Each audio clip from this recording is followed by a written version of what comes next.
The small fringe minority of people who are on their way to Ottawa or who are holding unacceptable views that they're expressing do not represent the views of Canadians who have been there for each other, who know that following the science and stepping up to protect each other is the best way to continue to ensure our freedoms, our rights, our values as a country.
Mein Führer, Steiner konnte nicht genügend Kräfte für einen Angriff massieren. Der Angriff Steiner ist nicht erfolgt.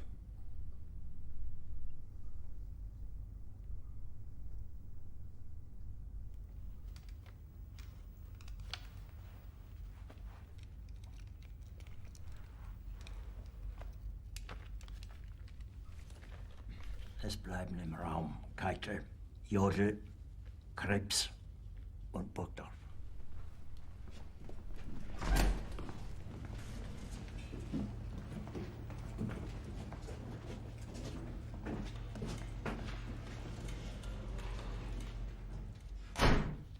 Das war ein Befehl! Der Angriff Steiners war ein Befehl! Wer schickt Sie? Dass Sie es wagen, sich meinen Befehl zu widersetzen! Unfortunately, guys, I should have previewed this before I went with the downfall meme. The subtitles are too low. Hello, everybody. Welcome to NeoUnrealist. We back from a long hiatus. Oh my God, how much has happened since we went off here? But if you want to see the rest of the meme, you can go to this. Actually, it's hard to give you even the link to this. It's Streamlabs. Like, so maybe we'll just watch it in a little bit. But Trudeau, that I was trying to highlight there is when we were looking at all those horn honks going on. That is the Parliament in Ottawa, I believe. This is the truckers. They have reached the capital. Trudeau literally, I'm not even making this up. They have told the members of Parliament to like hide from the truckers, the truck convoy. They are in the bunker. This is the Parliament building, I think. It's in the capital. The Canadian politicians there are hiding in their bunkers from the enraged and Canadian truckers. We're like 2 steps away from Trudeau declaring this some sort of insurrection following the Democrat model here in the U.S. The January 6th, the day democracy died, apparently. So for those of you who have been wondering, yes, a few things have happened. We got a super chat here from Steven Knizek, looks like here. So first question, Susan WikiWiki put you in YouTube jail. You took a 5-star cruise around the world, or you just wanted to enjoy the snow for a couple weeks away from the real world. Well, Susan WikiWiki had nothing to do with any of the time I missed. Certainly didn't take a cruise.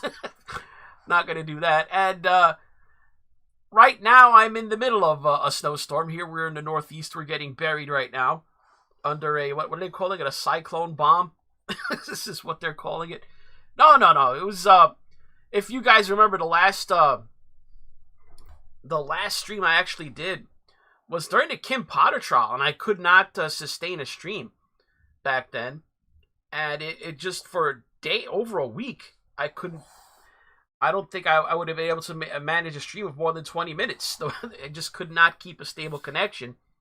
And then, sad to say, guys, I succumbed to the, now I didn't get tested or anything, but what I believe was the coof.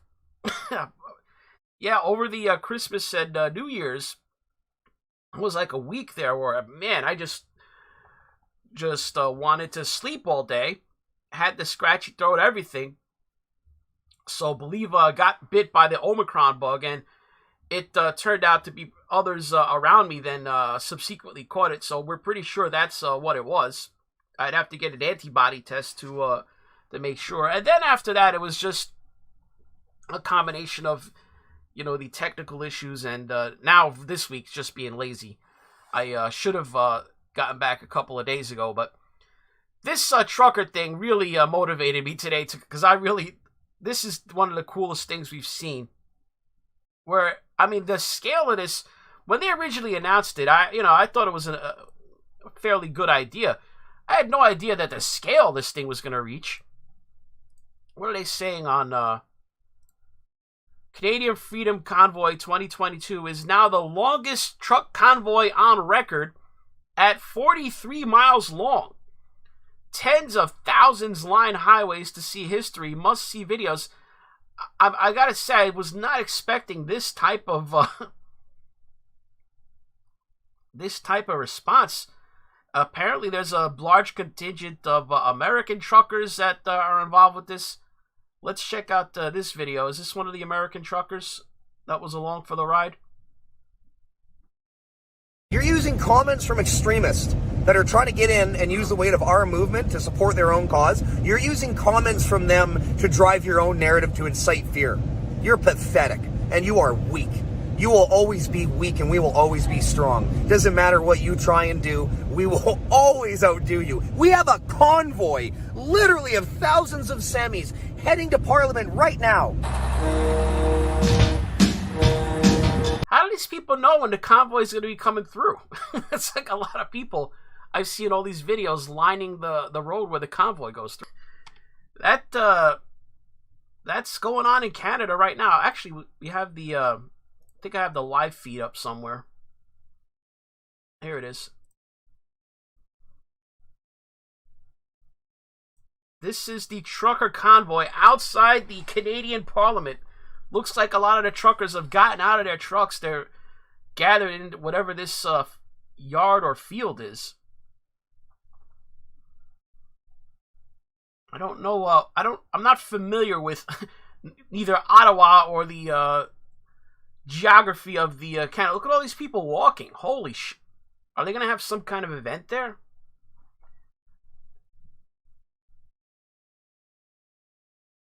All right, so this is got a lot of people walking here. Have they just like parked their trucks and now they're just gonna walk up to into this area here and just rally outside the Parliament? That is effective. I got to tell you, that is effective. If they're gonna just mob the Capitol there, yeah, they got to be careful now. They gotta follow they gotta remember what happened. J6. If anybody there starts screaming about rushing the Parliament building or attacking any law enforcement there, you got to point them out as feds. If anybody there is listening to anybody that starts trying to convince the crowd to engage in any shenanigans, point them out. 99% they're feds. The 1% they're not. They're probably people you don't want to listen to anyway. So yeah, looks like they're gathering in force over there now. So they just abandoned their vehicles right there on the street. Okay. Yeah, they're doing this, guys. It's snowing up in Canada too, although it does look like it got a lot nicer in Ottawa. Seems like the sun is out. But they definitely have enough people where, I'm sure they're sitting there in Parliament going, holy shit, this ain't no fringe. That's, what Trudeau tried to play it off the other day. Let's see more of that video where Trudeau tried to play this off as some kind of fringe movement. Nobody's following this, no. Minority of people who, the small fringe minority of people who are on their way to Ottawa or who are holding unacceptable views that they're expressing. Unacceptable views. Represent freedom is unacceptable. The views of Canadians who have been there for each other, who know that following the science and stepping up to protect each other is the best way to continue to ensure our freedoms, our rights, our values as a country. Well, that was Canadian Prime Minister Justin Trudeau talking about a convoy of Canadian truckers making their way to the country's capital. Yeah, the group is protesting the government mandate requiring that any truckers arriving from America be fully vaccinated or quarantined for 14 days.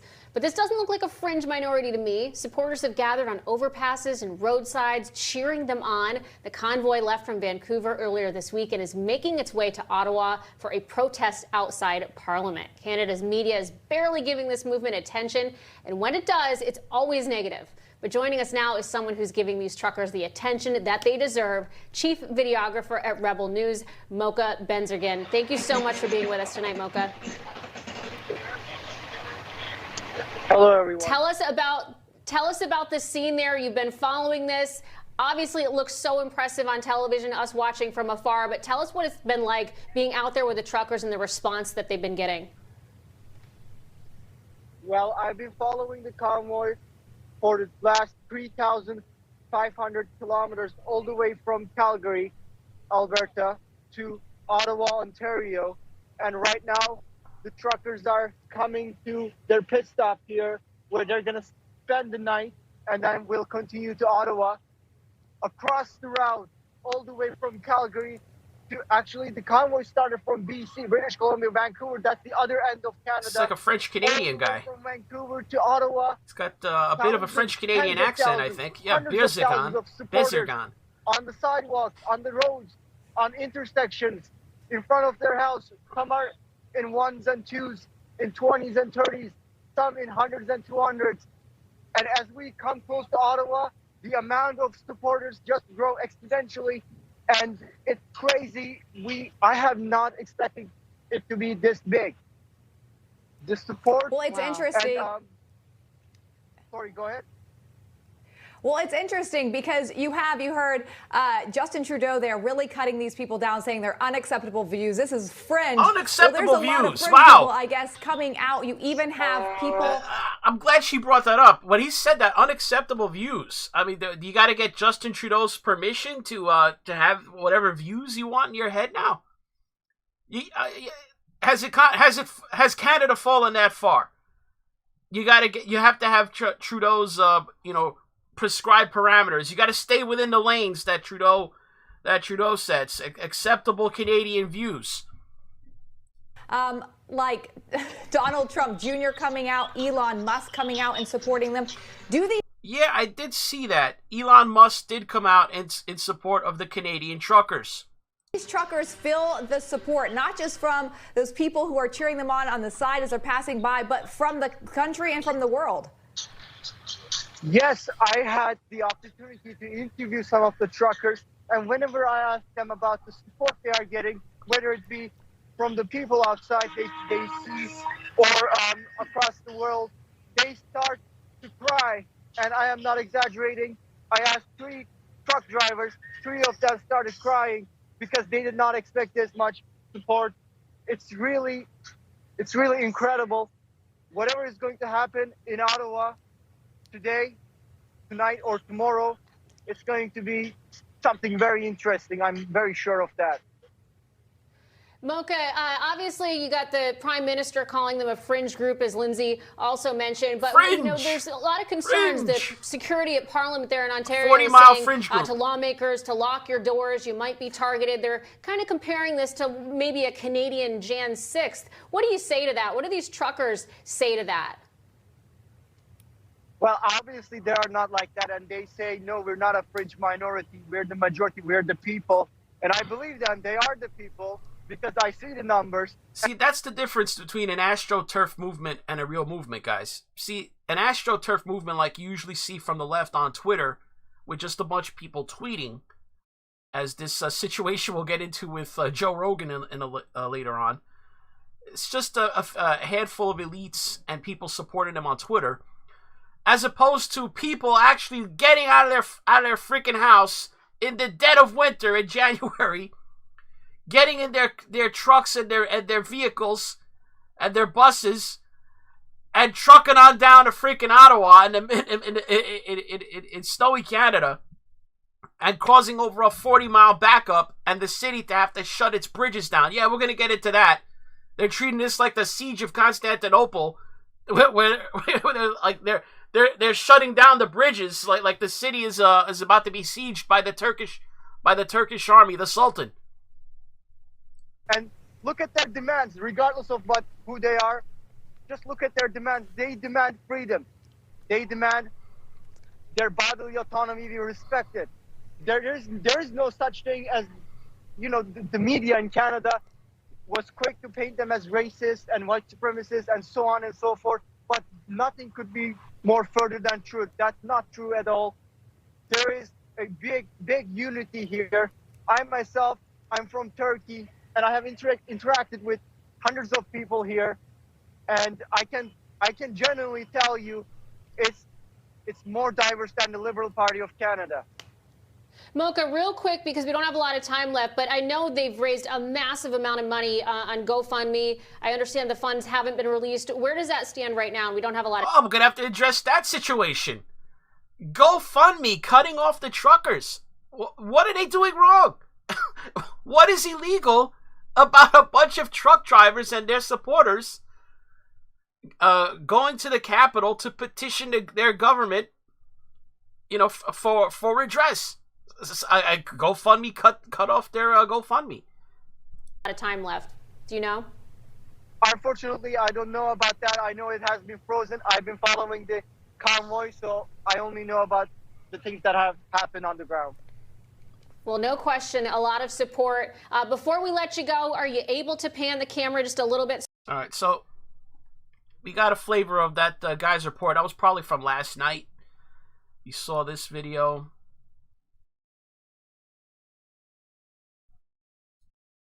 Wanted to see the... Yeah, here we go. Updated. Trudeau Liberals partially closed 2 bridges to Ottawa due to, quote, planned protest this weekend. So the day before, they were already shutting the bridges. Let's see. Lane closures on the bridge are set to begin tonight at 8 p.m. Eastern Time until further notice, right before tomorrow's demonstration in Ottawa for the Truckers' Freedom Convoy. Trudeau Liberals announced that the Macdonald-Cartier Bridge connecting Gatineau, Quebec with Ottawa, Ontario, will close lanes until further notice, starting January 28th, 8 p.m., due to a planned protest taking place this weekend in Ottawa. So no reason, just to inconvenience the protest. Only 2 lanes will remain open to traffic. The announcement was made this evening by Public Services and Procurement Canada.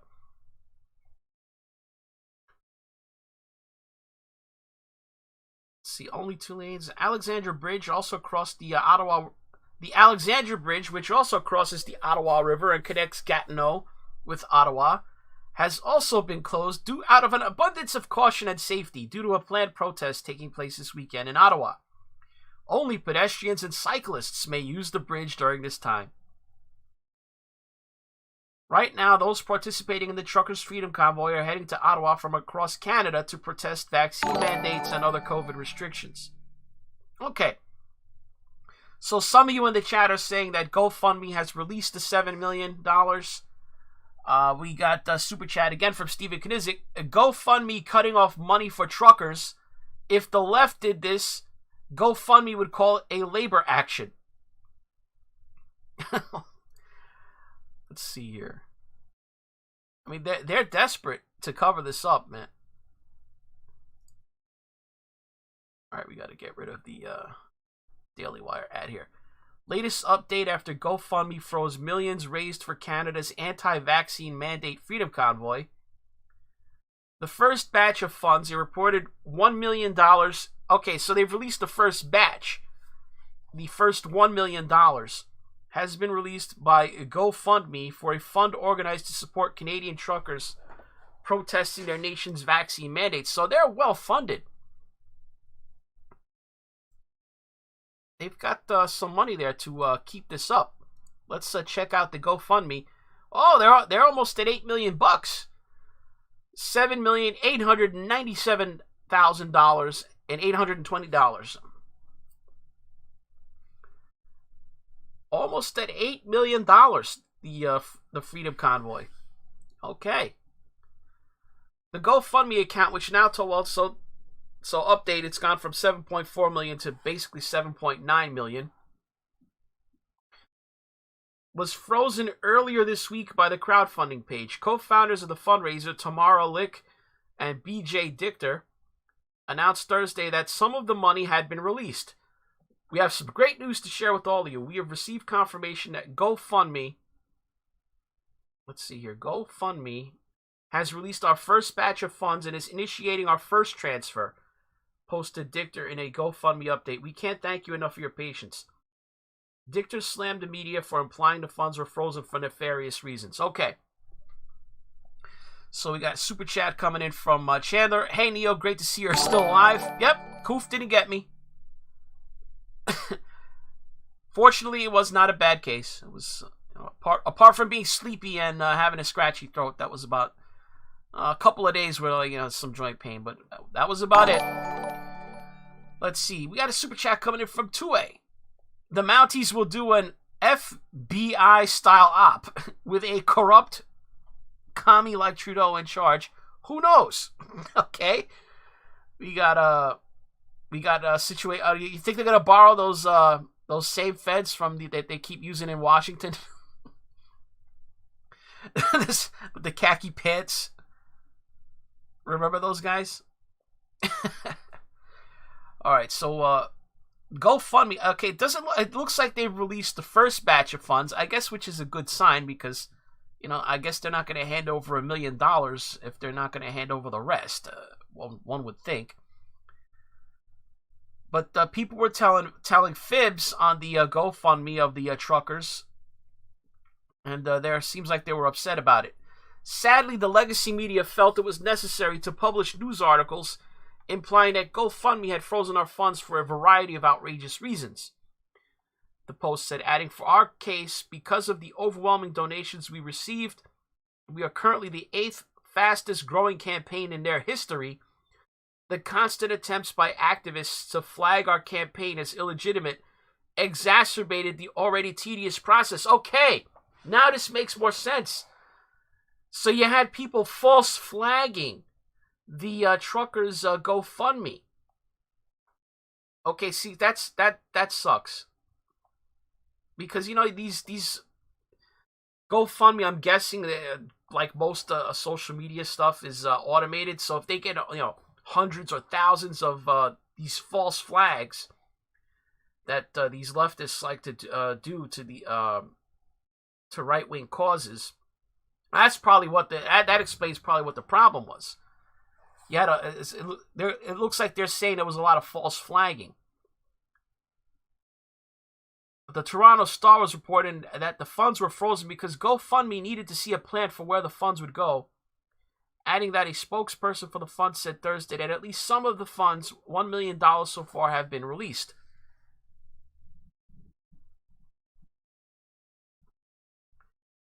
Our goal is to protect the generosity of donors and ensure that all donations go to those intended. As part of our verification process, we require full transparency from the organizer about the flow of funds to ensure there's a clear plan and donors. Well, you got to imagine that to feed all those people that are in the trucker convoy, and I don't know what the accommodations are. Are they sleeping in their trucks? I would imagine not. I would hope that they have warm accommodations. You don't want to be sleeping in in your vehicle well, it's like 40 below zero or something. GoFundMe said the organizer of the fundraiser has handed over a distribution plan for covering participants' fuel costs. Okay, that's another thing I was going to mention. Gasoline. I mean, you're sitting there idling in your trucks. That eats up a lot of diesel fuel. You know, so yeah, they're also covering the participants' fuel costs, and that the platform will continue to work with the organizers after everyone has been reimbursed on which charities will receive the remaining funds. Below is the full text from the organizers on the GoFundMe page. Okay. So yeah, I would imagine that this money is going towards the expenses. I mean, you know how much diesel fuel this convoy? This probably, AOC's probably going to screech that, you know, they're causing global warming with their convoy. They're probably they're going to make the IPCC estimate for, you know, the 3-degree increase in the temperature. Instead of 100 years from now, it'll be like 99 years in like 7 months. But anyway, so yeah, I mean, these people, they got to pay for fuel. I'm sure these people got to eat. They got to pay for, you know, for food. If there's any kind of accommodations, I don't know if they stop for the night, if they just keep driving straight through. Who knows? I don't know that detail, but yeah, this ain't free. And then they're trying to put pressure on actress Evangeline Lilly. She plays Wasp in the Marvel Cinematic Universe, the superheroine. Marvel actress facing cancel culture mob after post-vaccine mandates. I guess most of you would know her as she was in Lost. Canadian actress Evangeline Lilly dared to publicly support medical freedom, so that she's getting backlash. Cancel Evangeline Lilly. Found herself at the center of a cancel campaign after she publicly came out against vaccine mandates. On Thursday, the actress issued an Instagram post condemning the mandates and stated that she attended a rally in Washington, D.C. over the weekend to support bodily sovereignty. So she went to that rally in D.C. In the same post, Lilly, who is a Canadian native, shared her support for the Canadian truckers.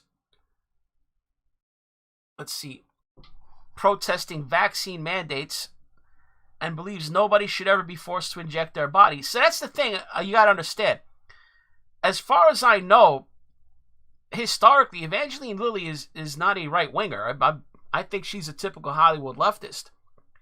But, you know, for some strange reason, a lot of people on the left have adopted this strange belief that somehow the government can force you to inject shit in your body that you don't want. So, I don't want to misrepresent her, but I do believe she's a leftist for the most part.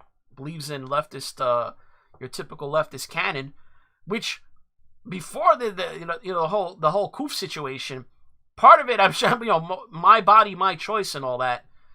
They've gone completely haywire over there. Now suddenly the left is for government mandates and big pharma, but go figure.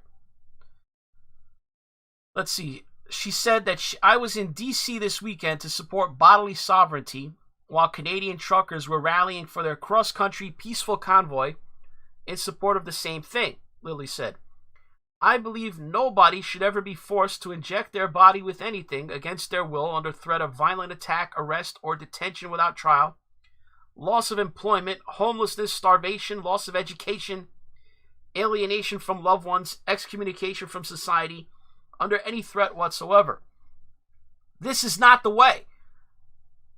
This is not safe. This is not healthy. This is not love. I understand the world is in fear, but I don't believe that answering fear with force will fix our problems. I was pro-choice before COVID, and I'm still... That's what I'm saying. She was, as I believed, left-wing. She's pro-choice, quote-unquote. Still pro-choice today, wrote the Ant-Man actress who ended her post with the hashtags medical choice, medical freedom, bodily autonomy, bodily sovereignty, defeat the mandates, Canadian truckers, I am with you. Following her remarks, it did not take long for the blue checkmark brigade. See, this is the difference. This is the difference between an AstroTurf campaign and what you're seeing with the Canadian truckers. Okay? Following remarks, it did not take for a blue checkmark brigade. Okay, blue checkmark brigade on social media to demand her firing from future Marvel movies and for her character to be recast by someone else. Basically, give her the Gina Carano treatment. Remember Gina Carano, the former actress on The Mandalorian, who got yeeted by Disney when she made a few tweets that some people on Twitter didn't like. Recast. Immediate. They should recast Letitia Wright. They should recast Evangeline Lilly. Letitia Wright, I believe, is the actress who portrays Black Panther's little sister. Remember the little scientist? His little sister, the scientist in Wakanda. She apparently had questions about the Koof and jabs and things like that. So apparently they've been after her for over a year, which is ironic, as I believe she's not just black, she's actually a native African, but I'm not 100% sure on that. But they've been after Marvel to recast her as well. The cancel mobs. Ain't nothing that special about them. There are much more talented and sane actors out there who can take up their spot and make the set a safe space, wrote Mashable movie reviewer Pramit Chatterjee. Evangeline Lilly is in Marvel films, and apparently she would rather be stuck in a production of Steel Magnolias at the Waco Playhouse with Christy Swanson and Gina Carano, wrote Jimmy Kimmel Live writer Louis Vertel. I mean, see, these people, they're the most small-minded, provincial, these people are like in lockstep. They have no original thought. Because Louis Vertel had no idea he was a writer for Jimmy Kimmel. Couldn't pick him out of a lineup. Despite widespread calls for a removal from the Marvel Cinematic Universe, Lilly has received support from conservatives who share her position. In 2020, Lilly came under fire after she stated some people value their lives over freedom. Some people value freedom over their lives, so I'll make our choices.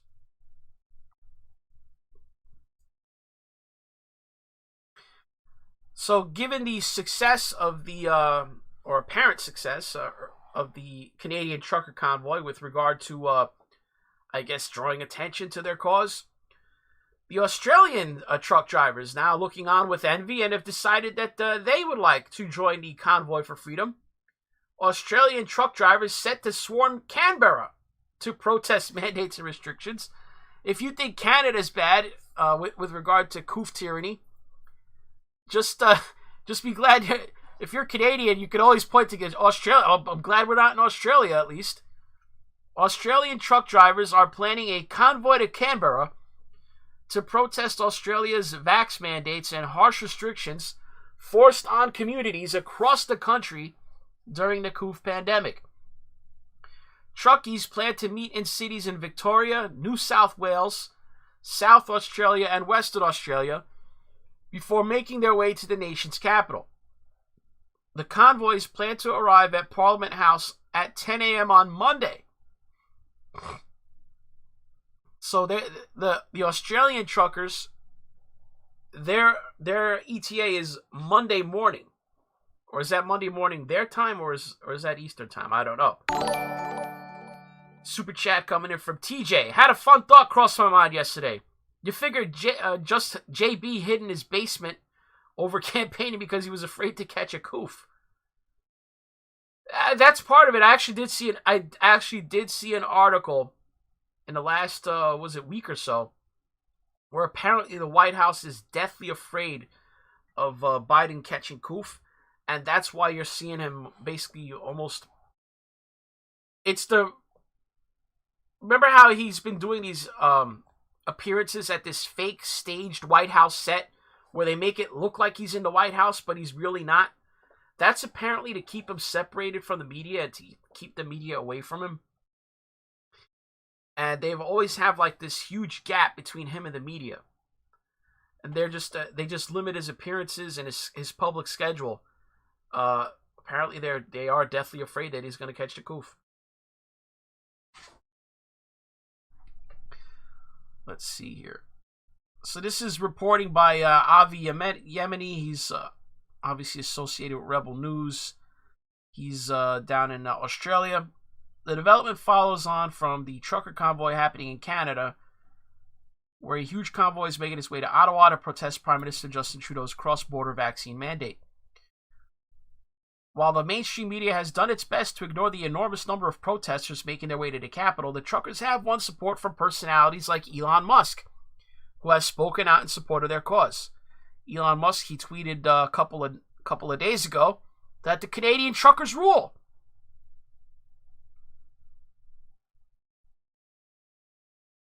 Thousands of users on the Telegram messaging app are organizing state-specific groups to coordinate the routes to Canberra. Now, this is with regard to the Australian trucker convoy. Users on the platform also shared images and videos of groups of truckies gathering and preparing their cabins for the long haul.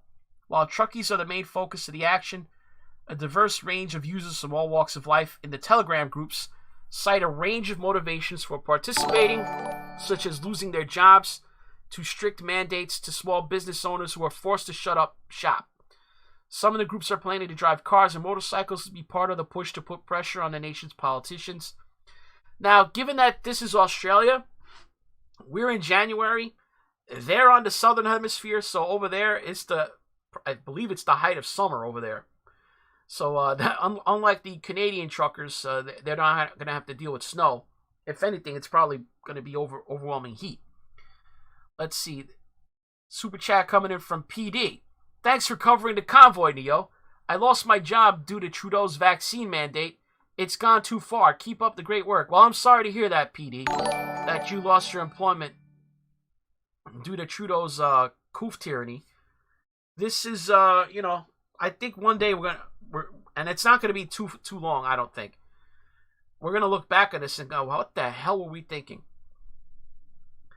You got to understand, guys, if you watch my channel, early on in this, I was all on board with, hey, let's be cautious. Let's do 2 weeks to slow the spread. Had no problem with it. But these people, once it became clear that the coof was not, it was not as serious as we feared it was.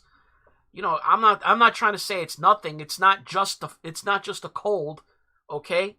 I'm not one of those people. But the draconian measures that these people seem to think are warranted is insane. You cannot lock up a civilization for forget months. Now we're talking about years on end. These people are insane. It's like they're mad with power. They don't want to give it up. And I don't think it's going to be in their hands anymore, because you got to understand, there's even people on the left. The New York Times, no less a publication, they came out with an editorial this week saying, you know what, after this Omicron dies down, it's time to phase this crap out. The New York Times, people, has got COOF restrictions fatigue even. So, what do you want me to tell you? Has the New York Times, are they science deniers too? Let's check back in with the live. Holy smokes! Look at that! Look at this! Look at this crowd gathering. I guess they're calling this Parliament Hill in Ottawa. I don't know if is anyone in the chat familiar with the with Ottawa and the Parliament area there, because if they're gonna have some sort of event where there's people speaking, I would like to see that. Also, I'm trying to see, is there any presence of, say, the Royal Canadian Mounted Police? Because I think the Mounties, since Parliament obviously is the Canadian, the federal government, I believe it's the Mounties who protect the Parliament. Don't quote me on that. I'm not familiar with the structure of the Canadian, the national government in Canada. I just assume that the Mounties are the national police force, because I know they're not the Mounties aren't the locals. I know that. I believe the Mounties are controlled by the federal government. So I'm just wondering if the Mounties are being tasked with keeping order in this crowd.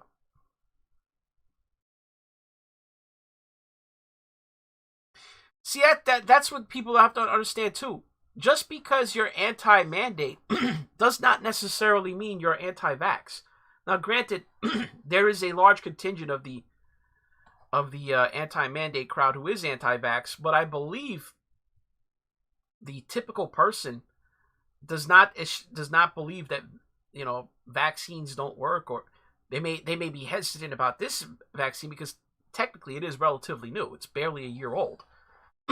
It's not like they keep bringing up the example of the polio vaccine and things like that, which how old is the polio vaccine now? More than 50 years old? I mean, it's crazy. We're not talking about things that we have long term. We're well versed with the long term impacts of most vaccines that we have today. So these people are being disingenuous when they compare it to most of the vaccines that we just normally get. When we're infants.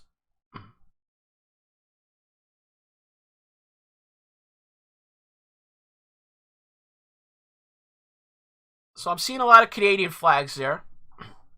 It's not clear to me what's going to go on here. I don't know what this blue flag here is. This some sort of flag specific to, say, Ontario or some sort of French Canadian thing? Because a lot of French flags are blue, and I know the residents of Quebec they're very proud of their French heritage. So I'm just wondering if that blue flag is some kind of... There's another blue flag over here. I'm wondering if this is specific to French Canadian area. Metis flag, is that what it is?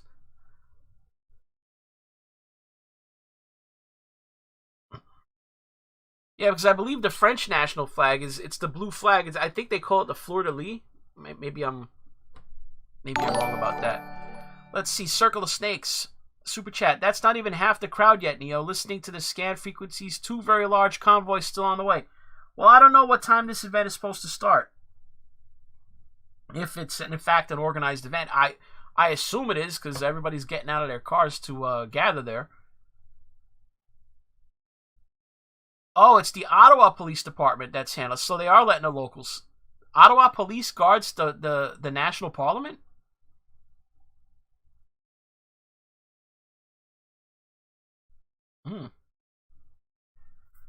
It's interesting. The Quebecois flag? Let me see. Actually, that's a good idea. Let me check the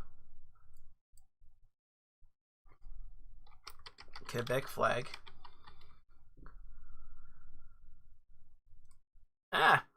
You guys are right. It is the flag of Quebec. It's got a white cross on a blue field. So it's got these four blue squares, and it's got the French fleur-de-lis in the four corners. Good call, chat. I wish we could get sound from this. I wonder if there's any YouTube live streams from there. Oops. Did not want that. We'll do it here.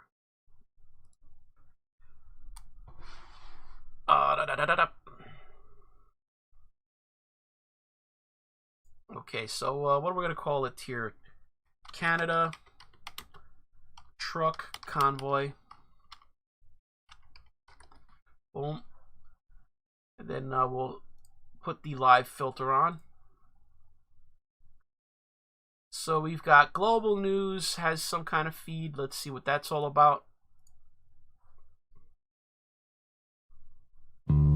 At Vega, we put plant-based nutrition into... Vega. Okay.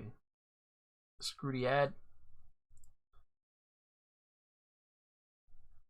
Alright, so this is basically a feed of people walking along a street. Not very useful, I don't think.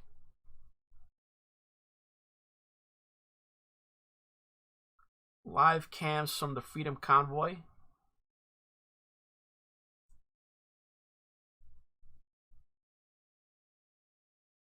It's difficult. It's very difficult.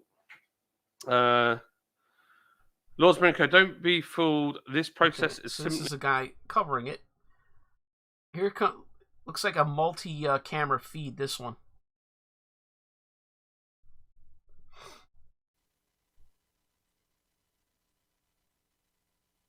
Protest is currently expected to occupy several streets in downtown area. I guess they're just assuming that it's him. I don't know if you want to give the complainant a 21 and find out, but it happened 45 minutes ago. He had an argument with his mother, so I guess they're assuming that it's him. Oh, this is the scanners. 10-4. Ottawa police confirmed cars parked on the grounds of the National Cenotaph have been removed. Traffic advisory. Motorists on Hawkesbury, be prepared for a slowdown along the Ontario-Quebec Long Sault Bridge. Motorists on Arn Prior, be prepared for a slowdown on Highway 17 eastbound, traveling east towards Ottawa. Plan alternate route. Be patient, exercise care.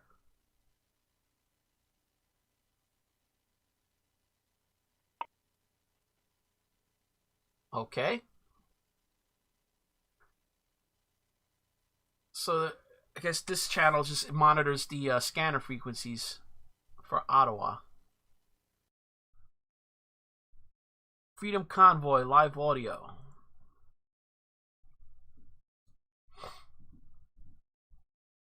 Good morning, everybody. Good morning.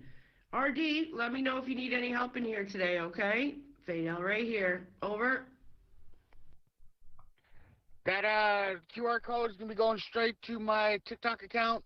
You follow that, you'll be able to get a live of the convoy leaving Kingston here at 8:30.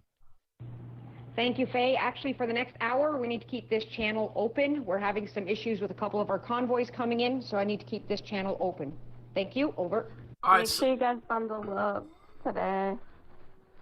This sounds like the truckers CB talking on CB radio, which is interesting because unlike the internet and things like that, the government can't exactly stop you from broadcasting on a CB, can they? Which is I was thinking about that the other day. I was like, these Canadian truckers may have stumbled on the answer. I mean, the government could certainly surveil you over the radio, unless you use some sort of encryption. But they certainly can't. They certainly can't. What do you call it? Censor you or block your access to a CB. So the truckers are relying on CB radios for communication. This is a reminder for all the trucks currently sitting at Belleville and Kingston. All the vehicles sitting at Belleville and Kingston who are part of the convoy.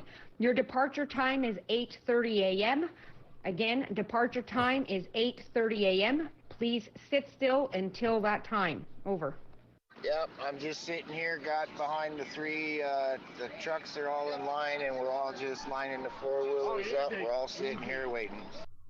Can I get a beep beep? It looks like Towman G's got things held back pretty good here. I don't think the cops are rolling us out quite yet. Thank you, Towman. Hello, help! The truckers are coming for me. And then Mark Zuckerberg, it's okay, bro. I'll delete your posts. He's running around with a megaphone, and man, I couldn't tell you. There's probably for big rigs up to 50. I can't see across this parking lot though. There's hundreds of four-wheelers, thousands of people here. Half-Baked TV is on the street, huh? Let's check this out. Let's see here. Half-Baked TV.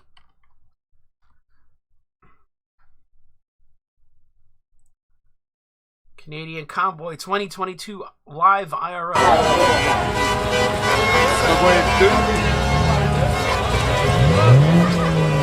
Trudeau just works for Trudeau works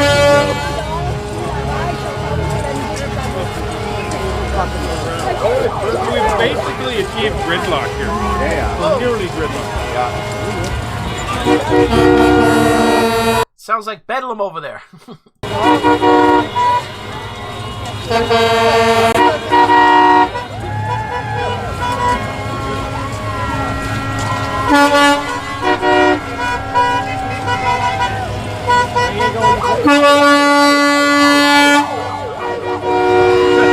Have those by the car honking.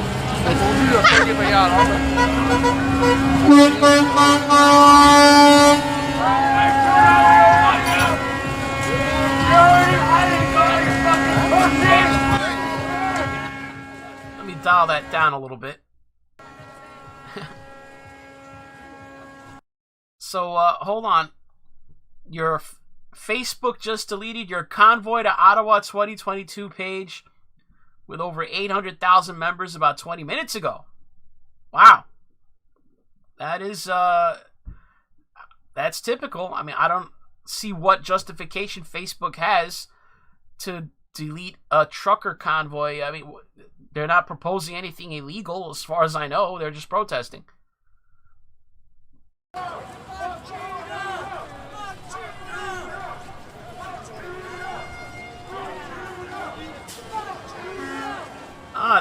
They're doing the spirit of Let's Go Brandon there. It sounds like they're saying fuck Trudeau.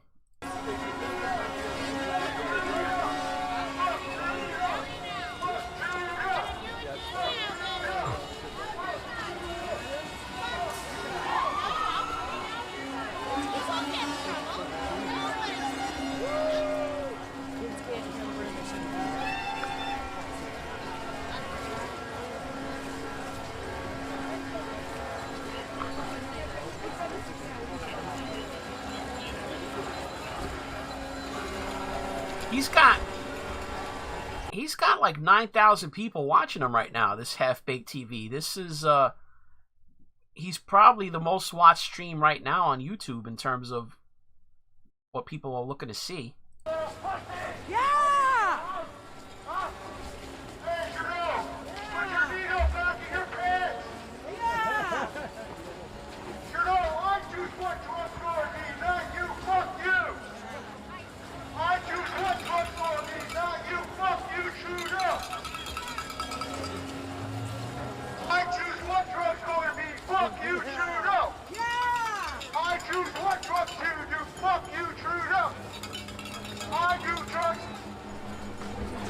So that's the other key you got to remember for protesting, guys. If you're going to be on sidewalks, you got to keep moving. So I'm guessing that's what this is here. You got the people that are going around the Parliament building and just making sure that they keep moving. Because usually what happens is if you stop on sidewalks, you're going to get hassled by the cops. At least that's how it works here in U.S. cities. I imagine it's not all that different, whether in any city in Canada or Ottawa specifically. Yes,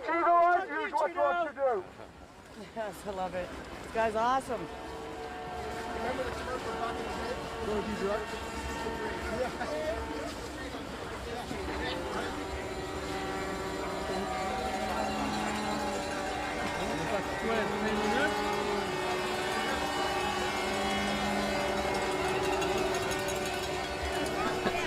Bugs me out when I see the signs in French.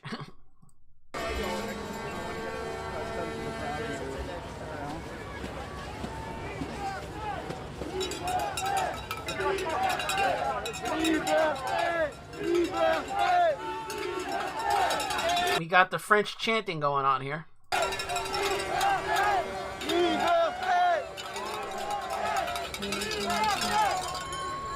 What is the overlap between the trucker crowd and, say, the French Canadian separatist crowd? You know, the Quebec nationalists.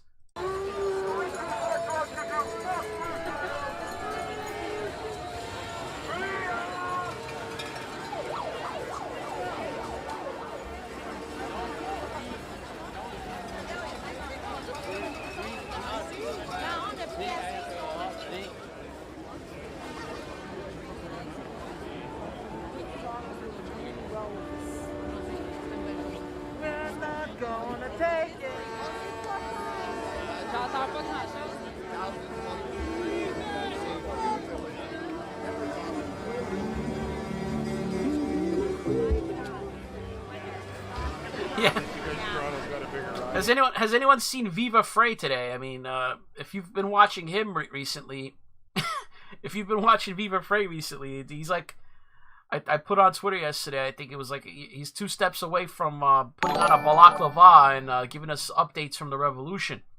Stephen Knizik, is that crowd chanting Viva la Frey? Is he there? I would imagine he is.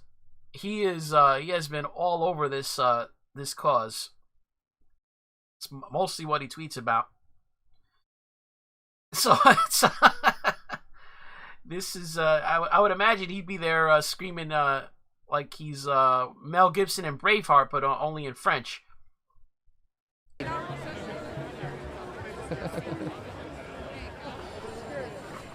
Yeah, what's going on with Canadians? I mean, you guys are supposed to be the the polite, don't make any waves people. You're making a lot of waves here.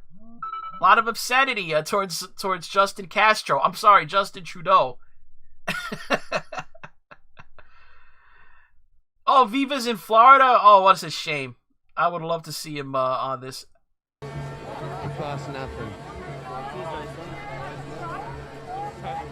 It's a great channel, by the way. If you guys don't, you should check out Viva La Frey.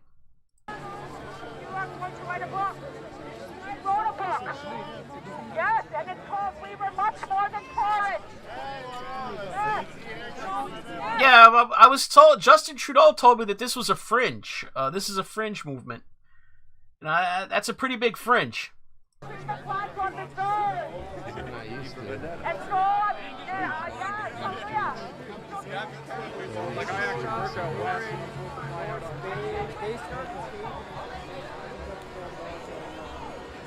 Liberté. The French signs kill me.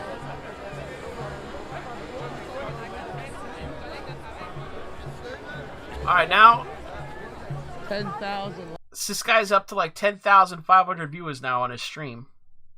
10,000. Yeah, man. Yeah, that's weird. And that's with me leeching like 200 off of him.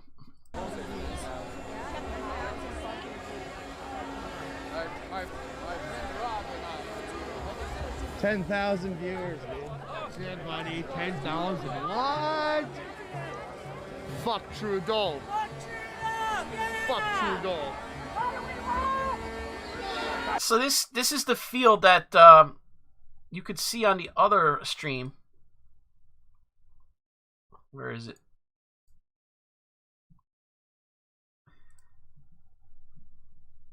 That's the field right outside the Parliament.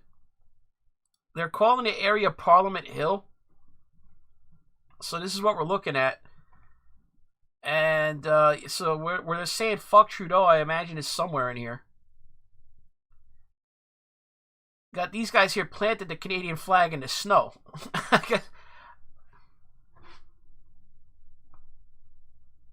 Yeah.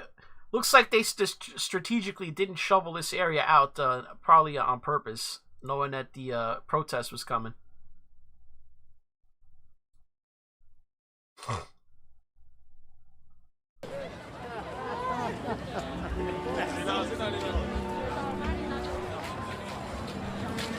Officer, hey, 10,000 people watching. I know, it's a lot of people. 10,000 live. Well, everyone be safe. Be safe, yep. It was a cop. He was telling a cop that he had 10,000 people watching his channel. I don't think the cop knew what he was talking about. Yeah, what's the deal with the cranes there? They got a couple of cranes. Doesn't seem to be any apparent purpose to them. Okay, enough about the 10,000 live. I'm just excited. Oh, there's a big fuck Trudeau on that. On the side of that truck there, they got a big fuck Trudeau sign.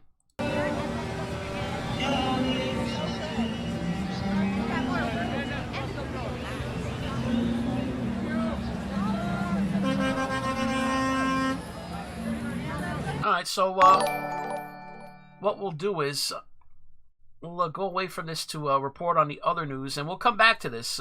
This is interesting. I want to see if they have any speakers later. That would be something. Alright, so let's clear these tabs out. We got some Tabapaloozas coming up, guys. Yeah, we'll have them accusing him of trying to hang Trudeau or something. All right, so I guess we got to talk about the Russia stuff. We got a super chat coming in from Stephen Knizik. CNN report on Ottawa rally unmasked.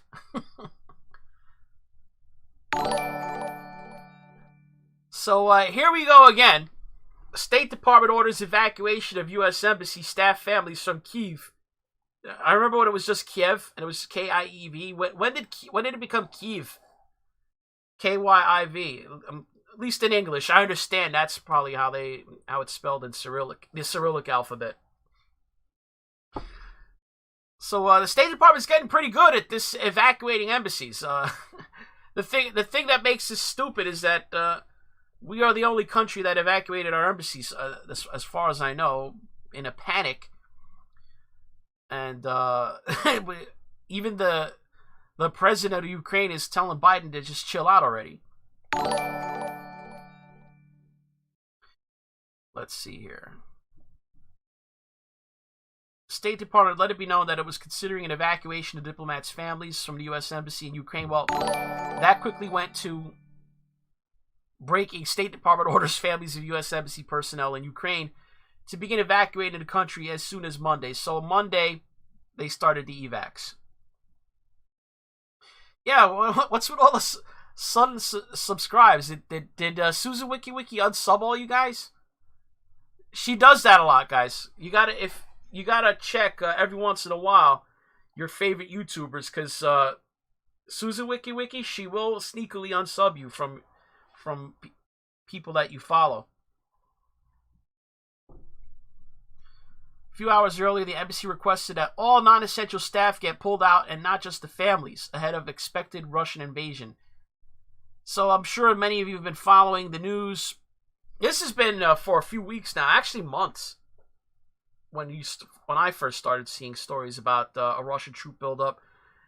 Skeptical about it until maybe about 3 weeks ago, when I started, yeah, this is starting to look legit.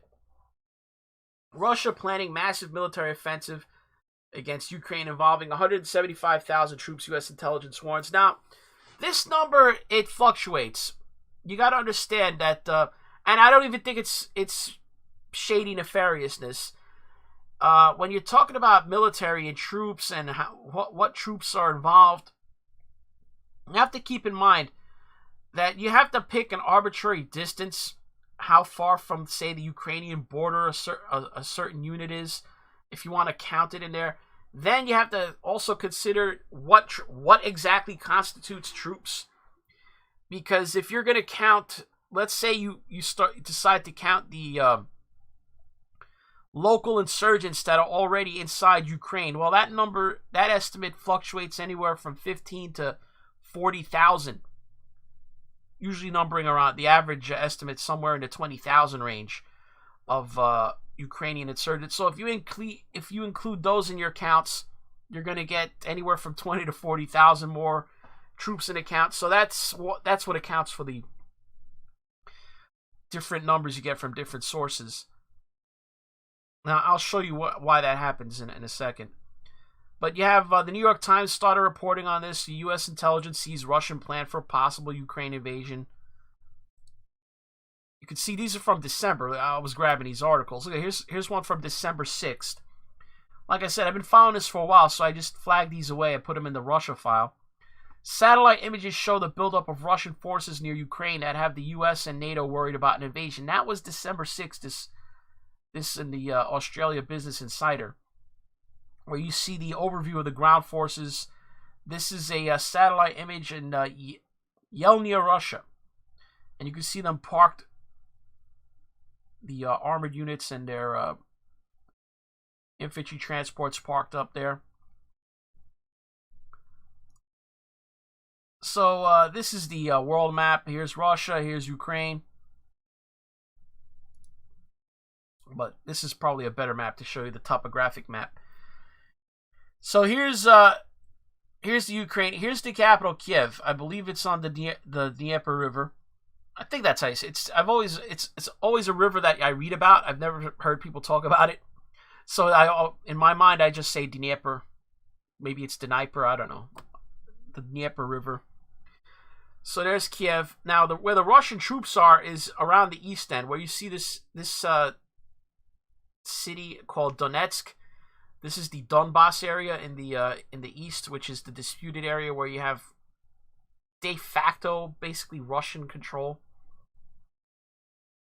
So you'll have a bunch of Russian troops staged all around here. There's also one salient. This is where Russia, the border of Russia and Ukraine also bumps up against the border of Belarus. And you will notice in the buildup, there is a buildup of Russian troops right there. So if let's say Russia were to invade Ukraine from the east, Kiev is about 500 miles away from Donetsk, well away from where the fighting would be happening. So to be worried about pulling this embassy staff out of Kyiv, as they like to say now, it's no longer Kiev,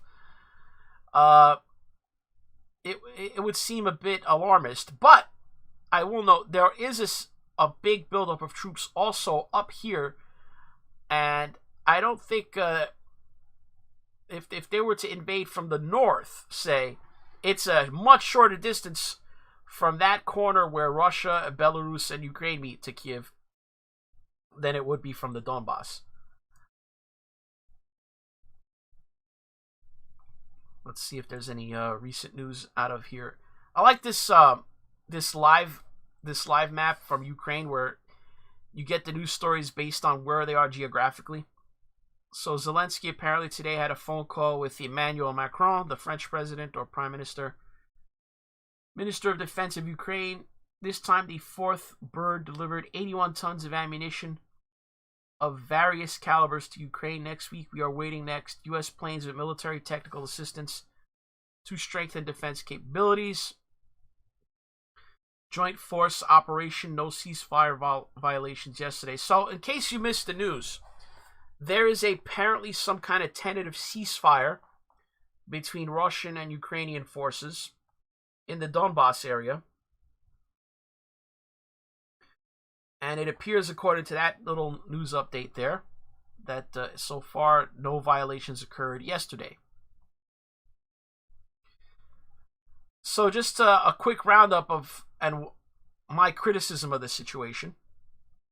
NATO members send military ship, more fighter jets to Eastern Europe amid Russia-Ukraine crisis. Denmark, France, Spain, and the Netherlands sending fighter jets. Now, if this was meant to deter Vladimir Putin from invading Ukraine, this is a joke. We have a handful of small nations. Well, I guess France isn't a small nation. But sending a few fighter jets, and not even to Ukraine, to like the Baltic states. Let's see where they're sending them exactly. NATO said on Monday, so this is on Monday, that nation members are sending at least one military ship and additional fighter jets to Eastern Europe amid heightened concerns that a Russian invasion of Ukraine is imminent. Putting forces on standby, sending additional ships and fighter jets to NATO deployments. Here we go. France, Spain, and Netherlands sending aircraft to NATO allies in the region. Denmark is sending a frigate to the Baltic Sea and is set to deploy four F-16 fighter jets to Lithuania in support of NATO's long-standing air policing mission in the region. So to Lithuania. The organization also said the United States has also made clear that it is considering increasing its military presence in the eastern part of the alliance. There's been talk that Biden is considering sending 8,500 troops into Eastern Europe.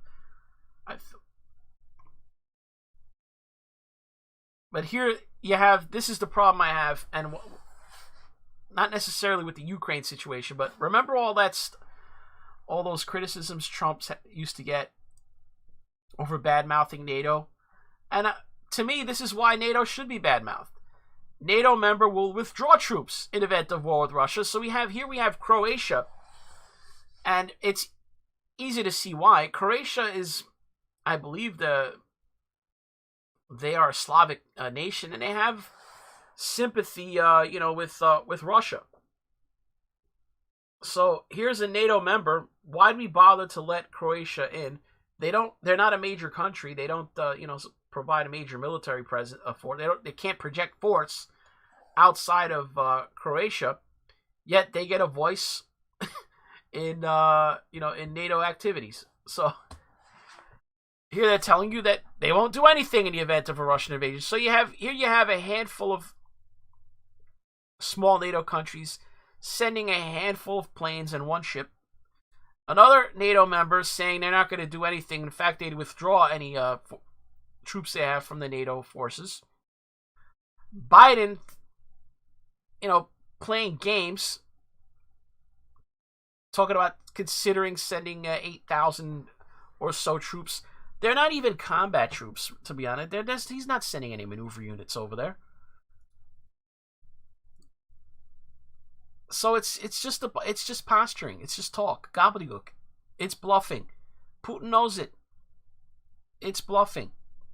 This is no serious deterrent. If you're better off doing and saying nothing than bluffing, because Putin's not falling for it. As a matter of fact, let me tell you how fake this whole thing is. This quote-unquote crisis that's going on between Russia and Ukraine. Remember how I showed you that article from December? In reality, and I didn't really notice this because I hadn't been watching it as closely last year. This troop buildup that Russia's been doing in Ukraine, it never stopped. Remember last year we had the same story. The buildup of forces on the border, and then you just that story went away. Well, the story might have went away, but the Russian military never stopped sending more equipment to the Ukrainian border. So what they're doing essentially is, let's say the Russians have an armored unit. Let's say it's a brigade. And normally to keep an armored unit manned and ready to go on that border would cost a ton of money. But what the Russian army does instead is they'll ship the tanks and the BMPs, the self-propelled artillery. They'll ship that on train cars and just leave the men where they're at. Okay, because then if let's say Putin does decide to invade, all he's got to do then, he doesn't have to transport the unit's equipment. He just has to move the men, which is a lot easier. To move a bunch of men, you could either put them on trains, or if you really want to get them there quick, you could put them on air transports. Get them to the border, and boom, within a day or two, you could have them off and running to the races over the Ukrainian border. So what is really going on there is Putin is essentially making it so that he'll have the option to invade and that he can keep this up over the long term, because what he's doing smartly, there's about 50,000 troops that are essentially permanently stationed on the Ukrainian border now. They're based there. So he's got this base of 50,000 guys that, whether he invaded there or not, they're just going to be there. So it's not really costing him any money to keep them there. The 50,000 core. Lee Boyce, you want to chill with the spam, bro? I don't like to ban people from the channel, but if you're gonna just put up smiley faces, that's not gonna work. So the whole thing with I don't know where you've got Biden saying that he's going to make noise, more overperforming. After Keystone XL cancellation, we're now importing more oil from Russia. More oil from Russia, if you can believe this. So how is it that we're in a crisis situation, and yet this guy is basically doing everything he can in favor of Russia? How is it that we're now importing more oil from Russia? Is basically a gas station, guys. That's the Russian economy. Oil. That's it. Explain to me how we have a crisis with Russia, but the United States is just buying more and more and more oil from them. Let's read from this. As you likely recall, one order from the flurry of executive mandates that Joe Biden issued immediately upon taking office was the cancellation of construction on the Keystone XL pipeline.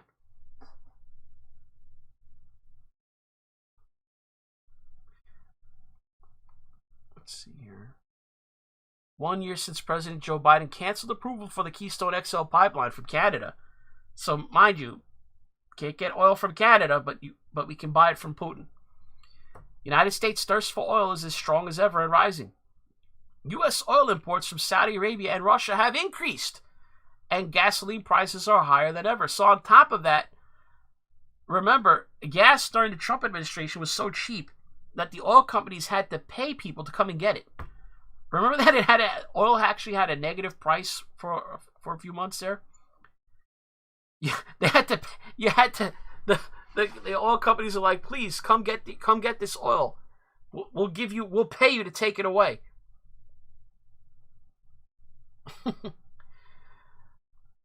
Let's look at the chart from the U.S. Energy Information Administration.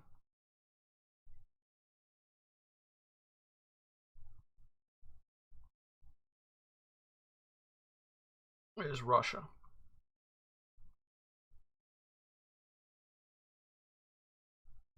There's Russia. Okay. So look at this number, 26,171. Let's check the chart. What does this correspond to? May 21st, June 21st, July 21st, August. So it goes, looks like monthly increments of the 21st. Well, that's not going to be a helpful chart at all. How about this chart?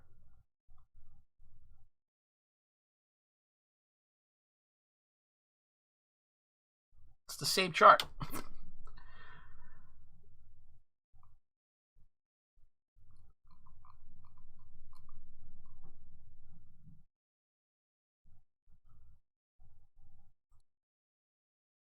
Here we go. So look at the spike in imports from Russia. This is insane. So you're telling me that the number one economic output of Russia, we're doing two things. We're importing more of their product, and we're paying top dollar for it. This is how we deter Russia. This is stupidity. Putin has the United States right where he wants it. This is the New York Times, guys. This isn't some right-wing rag.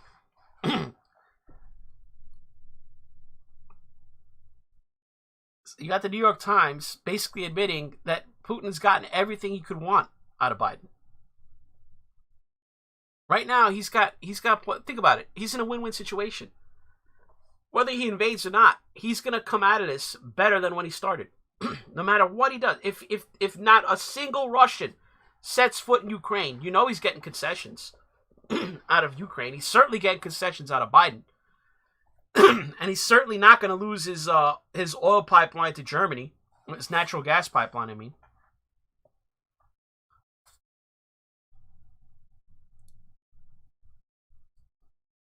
So you had over the UK claiming, I mean, this is actually plausible to me. I really think that the reason why the president of Ukraine is publicly disputing Biden, what Biden is saying, is because, and that's actually what Putin's game is. I think he wants to topple the Ukrainian government without invading, just using the threat of invasion. You know, trying to convince the Ukrainian people that installing a pro-Russian government that would be his puppet would save them from war against the Russian army. So that's why I think you have the Ukrainian president telling Biden to chill with his rhetoric and stop telling everybody that Russia's about to invade like today or tomorrow or something. And I guess CNN is trying to help Biden in that respect, because they started reporting on this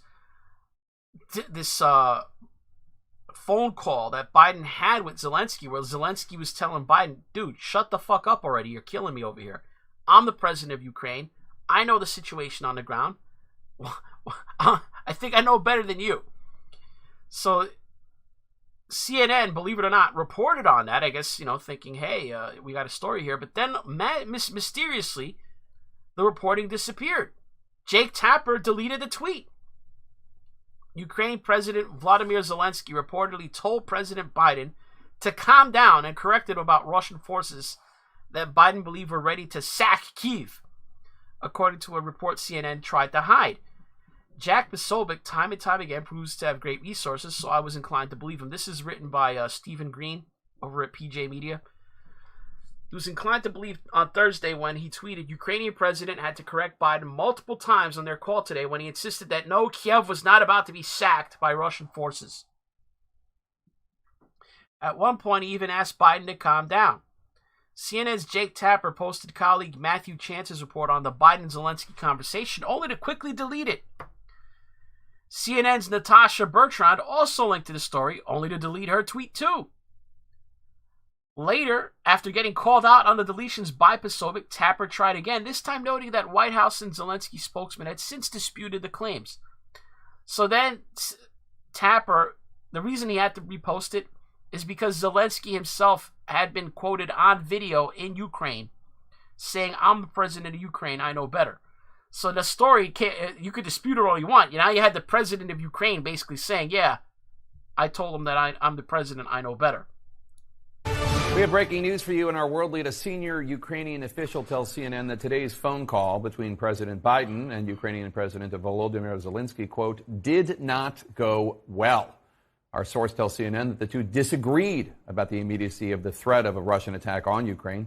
The White House and Pentagon have been emphatic that they believe an attack could be imminent. We should note the White House just released its own readout of that call, and there was no mention of President Biden's warnings or the two presidents' disagreements. The White House did. So we have now calls, actually, for the transcript of the Biden-Zelensky call. Remember released the transcript of the Trump calls? Now, Trump released the transcript right away. Biden White House hasn't. You know why? Because he'd be humiliated if he did. Multiple times they said on this call, Zelensky had to tell him, dude, chill out. Say Biden underscored America's commitment to Ukraine's sovereignty. CNN's Matthew Chance joins us now live from Kiev, Ukraine with more. Matthew, what more are you learning about this disagreement on the Biden-Zelensky call? How heated did it get? What the fuck? Did he just smack his lips at Jake Tapper? What was that? Are you learning about this disagreement on the Biden-Zelensky? It's like he really doesn't want to report this news that Zelensky kept smacking Biden down. Call, how heated did it get? I'm not sure I could characterize how heated it got, but there was definitely a disagreement about the sort of level of risk that the country is facing when it comes to a Russian invasion. Quote, did not go well. I like how they put that in quotes. On the one hand, you've got President Biden. This is according to an official who briefed me on the conversation that was had on the telephone call this evening. On the one hand, President Biden saying the threat is imminent. I mean, we've heard this before. The Ukrainians pushing back on that, saying that the threat, according to their intelligence analysts, is a bit more ambiguous than that, and it's possible that there won't be an invasion. Whereas, all right, so let me clean this up a little bit. Now, you have to understand something, and this is another thing that Zelensky has to deal with. Zelensky, let's say Russia was going to invade and he knew when. Obviously he doesn't think it's going to happen imminently. Okay? Ukraine, now the way that Russia would topple the Ukrainian government, how they could, and crush their economy is the following. Ukraine, in the event of a Russian invasion, would have to mobilize their entire reserve force. Okay, they're being invaded by a numerically and technologically superior neighbor, militarily superior, everything. They would have to basically mobilize their male population, especially, to basically, get armed, trained, and ready to resist the Russian invasion. Guys, he can't do that indefinitely. He can't. For example. He could order that right now, hundreds of thousands of Ukrainian men to suddenly leave the labor force and go into uniform. And then what? Russia doesn't invade? Can he maintain that posture for the next 6 months? No, he'd bankrupt the country. So, from his side, he can't mobilize his military too early. And he can't have Biden running around screaming like Chicken Little, the Russians are coming, the Russians are coming. That's, I think, the main reason why Zelensky's pissed off, because Biden is essentially doing Putin's plan for him. He's basically helping him break Ukraine. So you gotta understand it from the perspective of the guy on the ground there. He's like, dude, you're killing me here. He's like, dude, I don't know what to tell you guys. I don't know if it's Biden is dumb or if it really is acting in Putin's behalf, because it's just the same. It's like the mistakes keep getting made in the same direction. Let's see what the rest of this report says.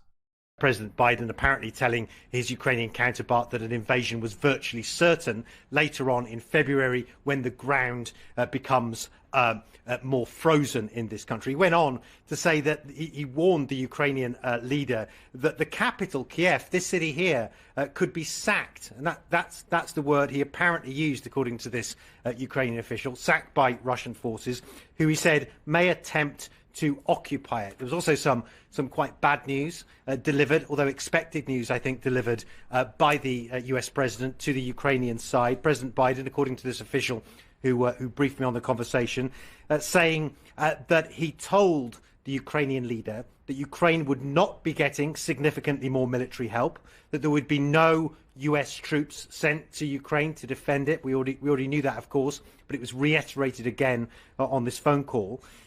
Also, no sophisticated weapons, further sophisticated weapons delivered to Ukraine from the United States. There would be no progress on NATO, and there would be no sanctions imposed on Russia preemptively. That would only happen once Russia invades. Let me just get this line out, quite impactful, if you forgive me.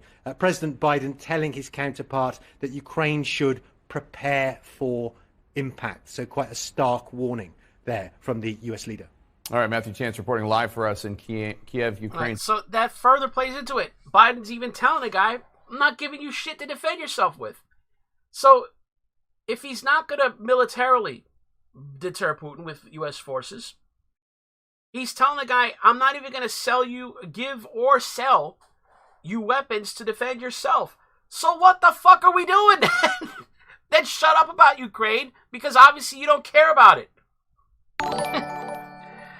Super chat from Circle of Stakes. World, Ukrainian president. CNN, Ukrainian official. Essentially, there's video. I think there is video of the Ukrainian president saying, yeah, I'm the president of Ukraine. I know better. I'll just look for it real quick on Twitter. Zelensky.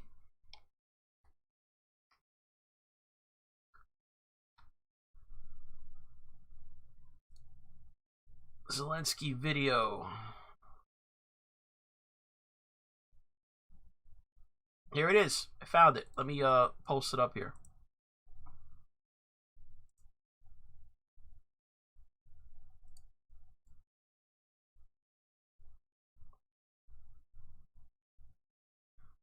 So here is Zelensky himself. Remember, the media was trying to shield Biden. President Zelensky slams Biden after botched called. I am the president of Ukraine. I am based here. I think I know the details better. So, here's the president of Ukraine.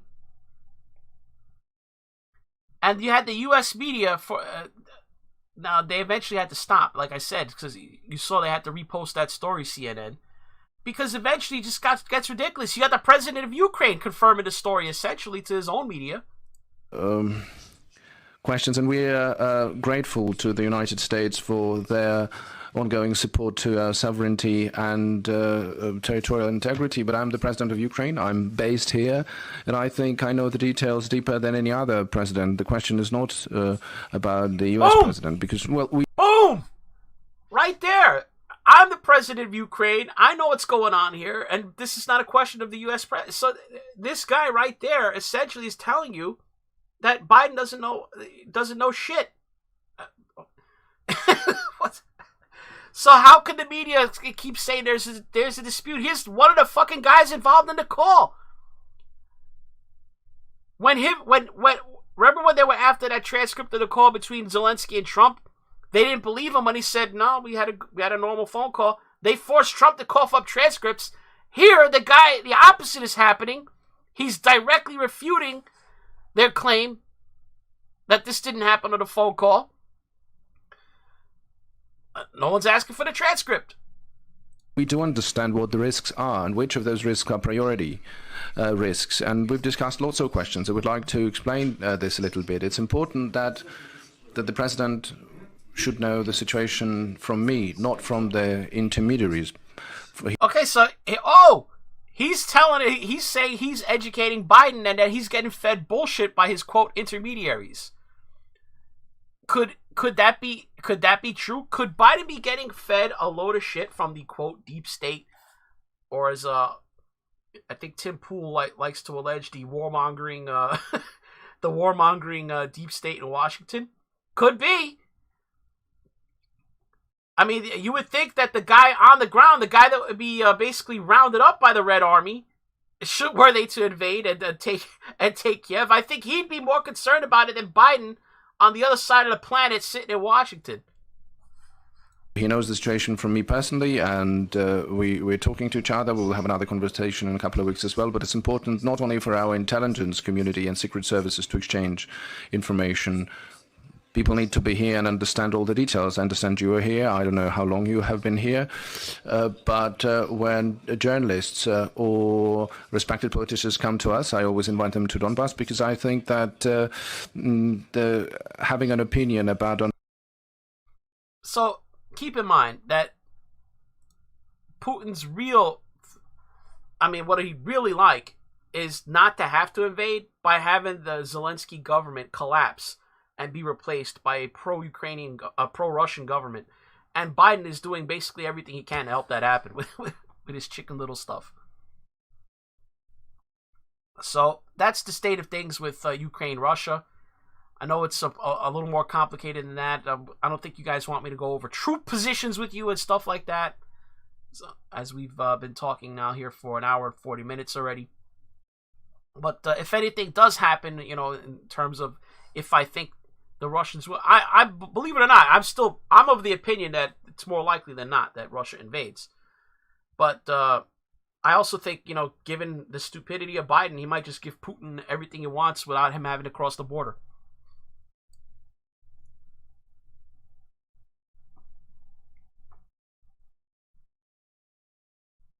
All right, so now we're going to talk about the coordinated effort on the left to go after Joe Rogan. Now, this actually started before this, but this is when it really started in earnest. When you saw Biden's Surgeon General claiming that Joe Rogan should be censored. Yes, and that's the right word. You know how we always talk about, well, it's not censorship because it's my private company? Well, I got news for you. When a government official calls, okay, for Spotify to censor you, and then Spotify censors you, that's censorship by proxy. You don't get to skate because it's my private company when you're acting at the behest of government officials like Vivek Murthy, Joe Biden, and Kamala Harris. People of that, when they call for you to be censored and the private company censors you, you're essentially doing censorship by proxy at that point. So I thought that where he came out basically and all but said he wanted Joe Rogan censored, that to me was the real start of this movement in earnest. Rogan, who hosts the Joe Rogan Experience podcast, has frequently promoted unproven methods for treating COVID-19 and downplayed the need for vaccines. Last year, Spotify purchased his podcast library for an estimated $100 million. Dr. Murthy, what do you think are the best ways to put... So he's being interviewed here a few days ago by Mika Brzezinski over on Morning Joe on MSNBC, I assume. Yeah, it's 7:30 a.m.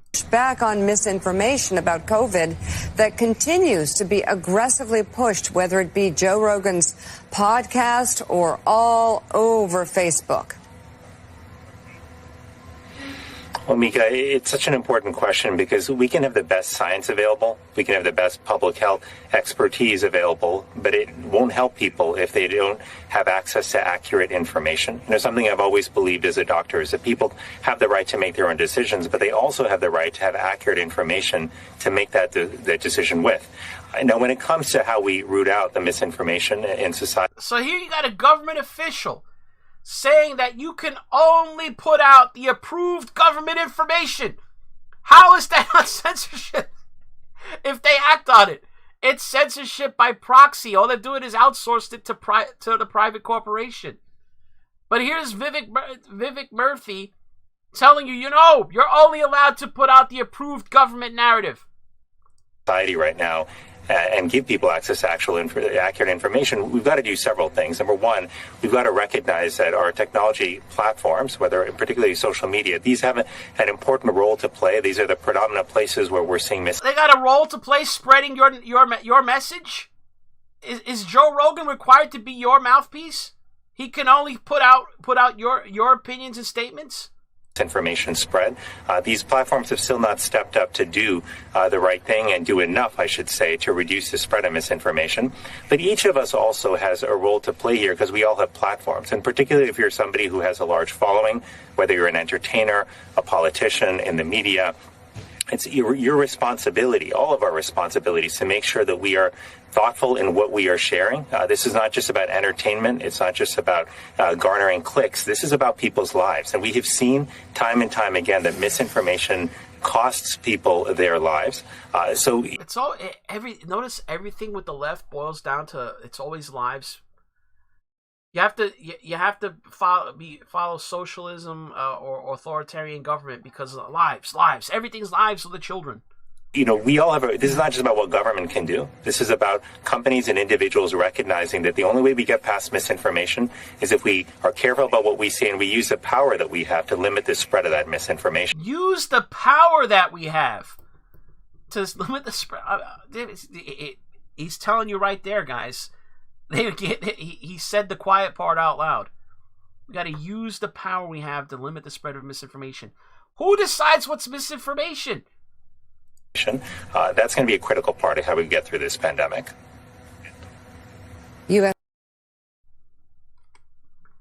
All right, so that was the beginning of the crescendo earlier in the week. And you had Neil Young for some strange reason. I really believe this. I don't think Neil Young meant for this to go this way. I think he actually thought that he was going to write this letter to Spotify where he basically gave them an ultimatum. You could either have Joe Rogan's podcast or you could host my music. And apparently Neil has about 6 million total subscribers on Spotify. Joe Rogan, you know, if he puts up a show on any given day, it'll be watched by 11 million people, roughly. So you're going to compare Neil Young's total universe of 6 million subscribers to the 11 million people who watch Rogan's podcast on a daily basis. Yeah, I'm pretty sure you guys didn't need you don't need a business degree to know which way Spotify went on that. So we got a super chat cut over for Circle of Snakes. Guess Neil Young's 1968 street cred had a statute of limitations. 0 fucks given.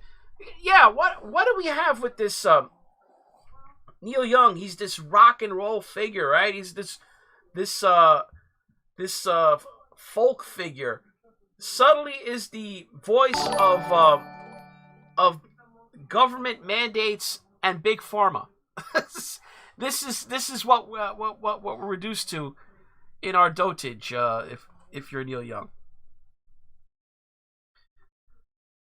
So yeah, he actually sent this letter, and I think originally he actually thought that Spotify was going to just throw Joe Rogan under the bus, someone who they just handed a minimum of, they keep saying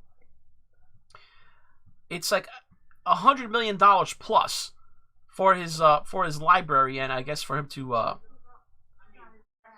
do his show on Spotify. Did he really think that this was the decision that we're going to make? So they said, okay, Neil, guess you're not going to be on Spotify anymore. But just to show you how coordinated this is. I mean, here's Teddy. Remember him? Remember him from all the COVID broadcasts that I did early on? World Health Organization director thanks Neil Young for pulling his songs off of Spotify over Joe Rogan's podcast. Here you got Tedros Ghebreyesus thanking Neil Young for doing his part. This is unreal. You got the head of the WHO, Teddy. Remember Uncle Teddy over there, Mr. China Good, listen to China? Telling what a great job Neil Young is doing, pulling his stuff off of Spotify. Okay, so now the World Health Organization is looking to destroy Spotify for the crime of what exactly? Hosting a podcast where the host might express opinions contrary to the WHO. I don't know. Super chat from Steven Knizik again. I like Neil Young, but I have his good stuff on Amazon Music. Who needs him on Spotify? Yeah, that was the other flex. Yeah, so Neil Young is flexing. Oh yeah, we're down with Spotify, up with Amazon. I said so. There's Neil Young again. Think about it, guys. He's now for the man, for the government mandates, big pharma, and Jeff Bezos, the multi-billionaire owner of Amazon. So now we got Neil Young is down with the billionaires, big pharma. God. And the government. Wow. Rock free indeed. But no, it gets better. Another blast from the past. You got Joni Mitchell in quote-unquote solidarity with Neil Young will remove her music from Spotify. Yes, Joni Mitchell. Now, I'm sure many of you under a certain age have no idea who the hell Joni Mitchell is. I'll tell you how bad it is. I'm probably older than most of you. I know who Joni Mitchell is. I know she was a folk singer in the 60s, I believe. I don't really know her. I couldn't name a song of hers. I'm sure I've heard her sing before. I'm sure I've heard her songs before. I'm not trying to put her down like she was never relevant, but I'm sure most of you under the age of 50 probably have no idea, who this woman is. Not exactly the demographic Spotify is going for her listeners, I would imagine. Joni Mitchell said Friday she would remove her music from Spotify in protest after recent controversy between Neil Young and music streaming giant over podcaster Joe Rogan's Koof misinformation. Mitchell, whose music garners 3.7 million monthly listeners on the platform, released a message titled, "I Stand With Neil Young." She's the first major artist to follow Young in leaving Spotify. So notice, really, I mean, if you were going to hurt Spotify, you would have to have people like Jay-Z, Beyonce, people of that caliber, and from that genre, leave the service, because I'm not thinking that Neil Young and Joni Mitchell followers make up a large number of their following. I'm just being honest. Now, see, believe it or not, Snowden. You got Edward Snowden weighing in on the Joe Rogan situation. I mean, it's so transparent that what you're seeing is a coordinated effort to take down Joe Rogan. Because let me tell you something, guys. It's not about Koof misinformation. You know what it is? People don't realize this.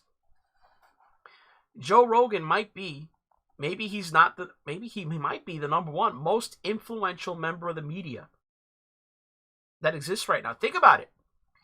Every time this cat does a show, this guy does 5 shows in a given week. Well, I don't even watch his show regularly. I just watch like the main big highlight ones, like if he has Alex Jones on. Does he do a show basically Monday to Friday?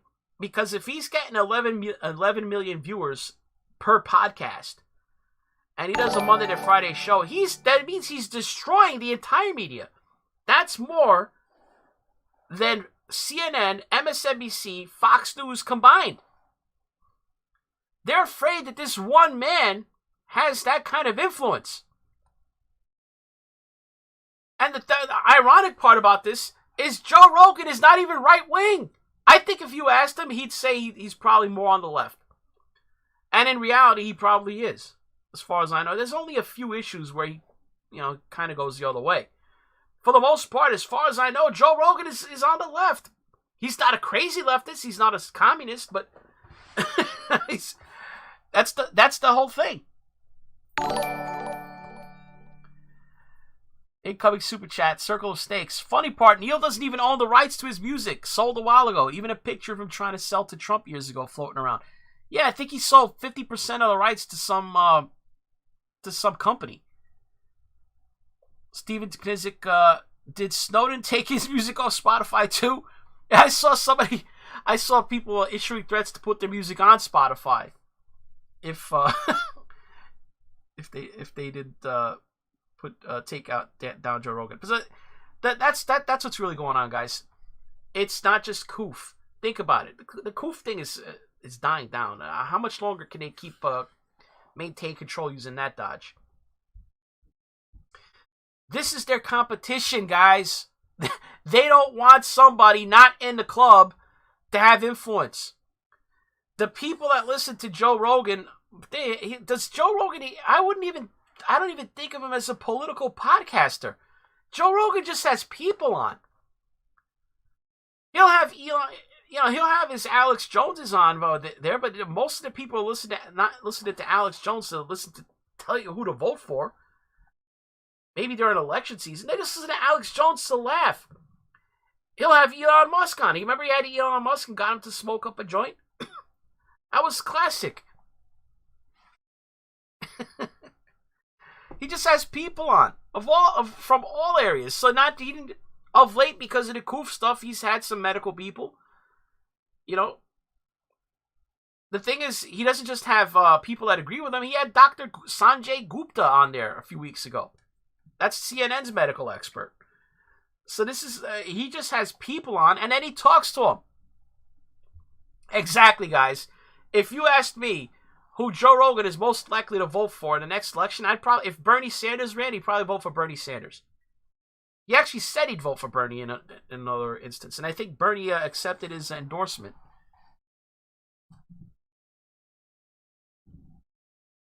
So yeah, that's the whole thing, guys. They don't like alternate area sources of influence.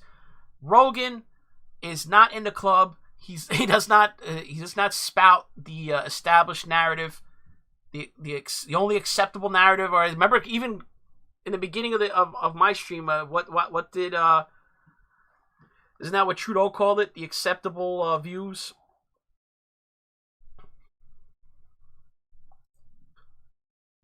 So this is why this is getting stupid now. The very people that are talking about misinformation and being anti-science, they're actually the anti-science one. And believe it or not, a major scientific journal.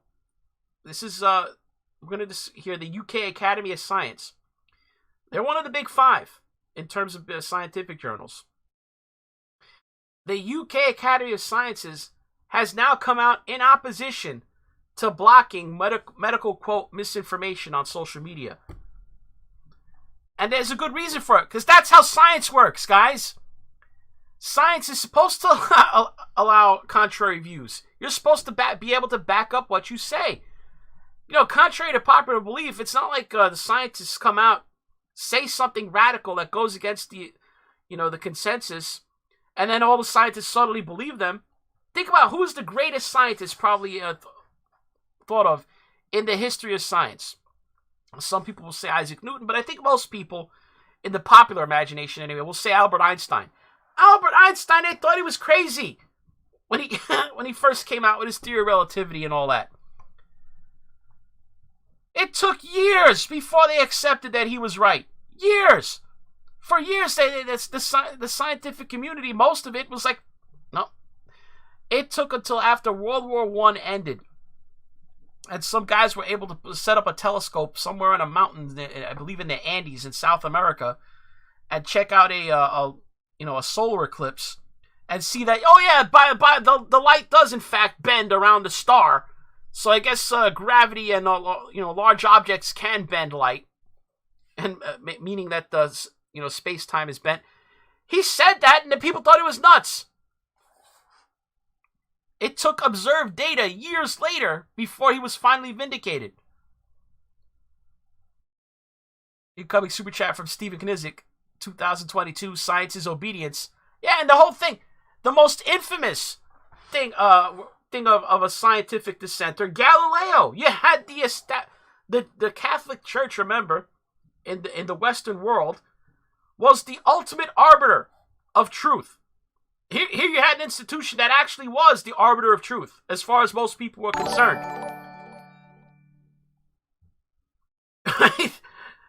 Your Middle Ages Catholic Church, is probably the closest you've had to an institution of truth, quote unquote, in the history of the Western world. Galileo went against their established narrative, and he's lucky they didn't execute him.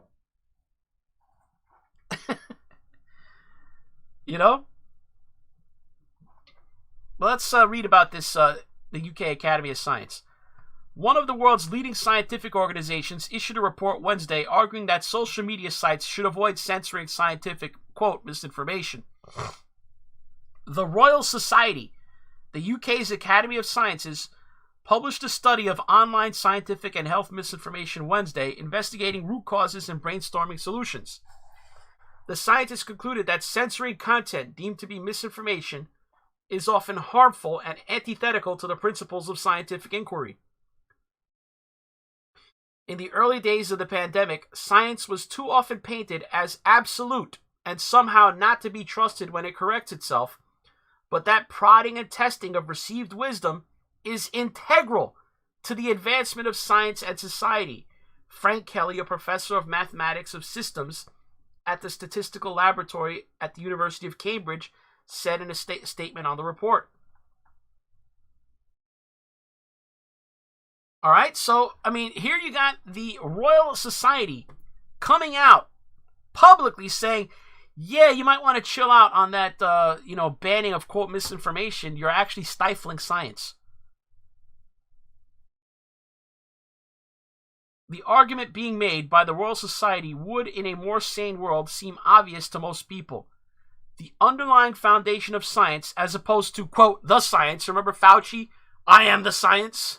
He actually declared that on TV. Which has become a religion in American media today, involves a collection of data and theories based upon that data, which are later challenged and addressed by the collection of further data. That is far from what we've been experiencing in American media and many other countries during this pandemic.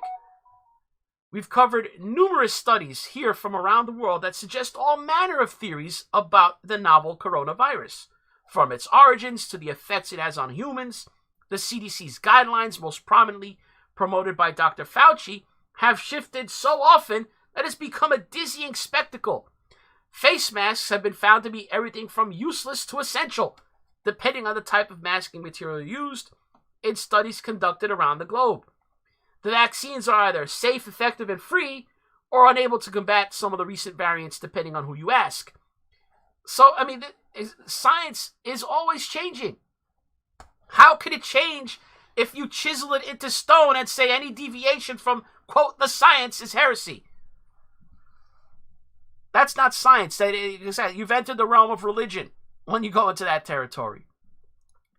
But you might ask where this is coming from, and it's what it is. It's basically become a matter of faith. Religion, look, poll, 59% of Democrats support house arrest for the unvaccinated.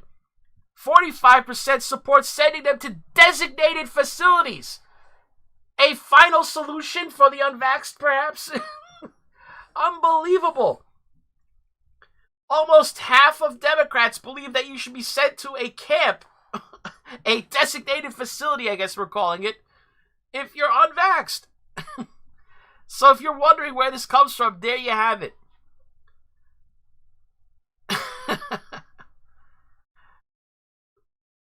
Now, this is being written by Allah Pundit, guys. Now, if you're not familiar with hotair.com, Allah Pundit is basically the most far left of their writers there. So take that, keep that in mind when you understand who's writing this.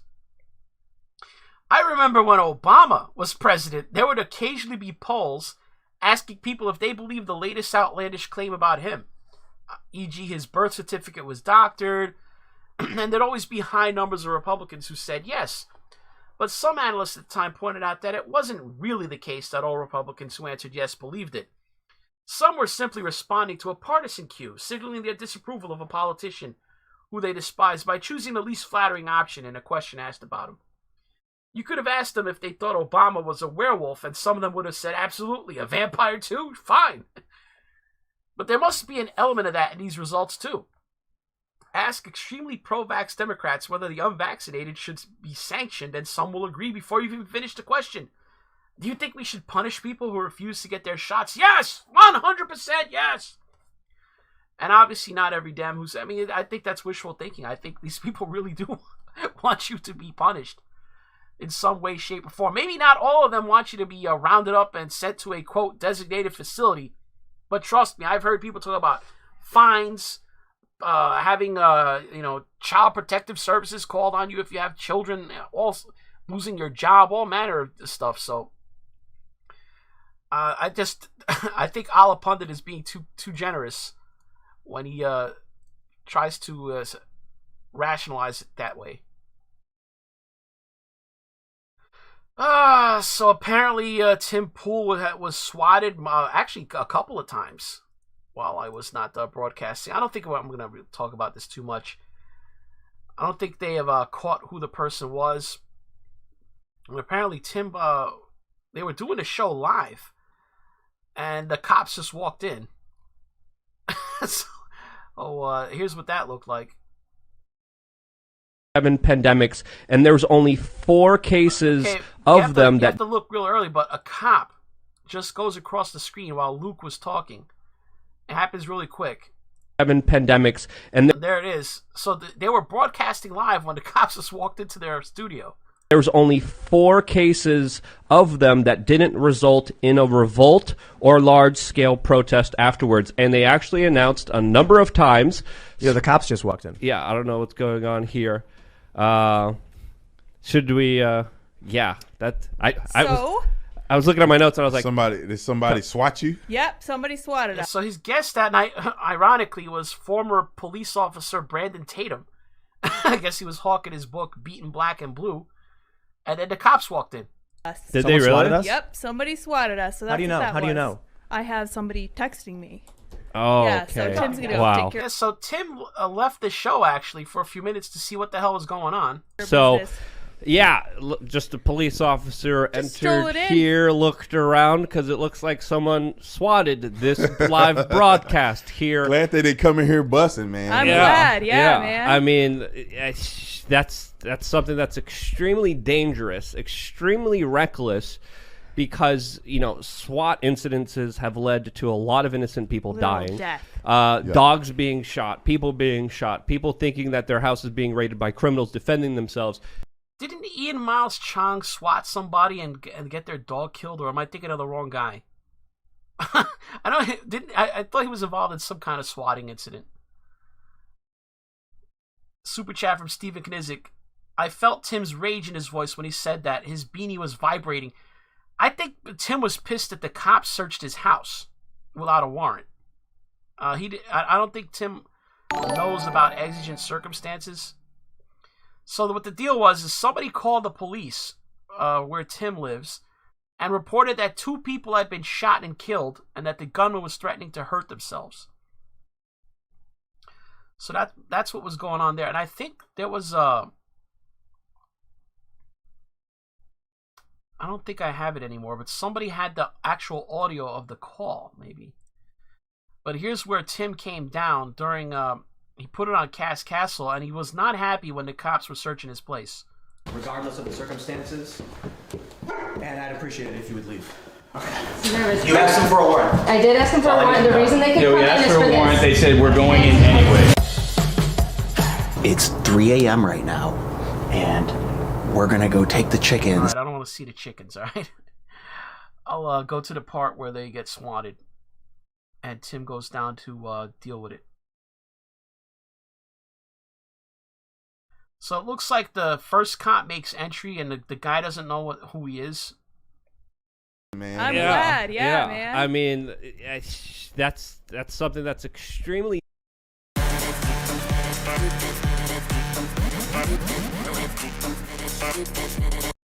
dangerous. We got a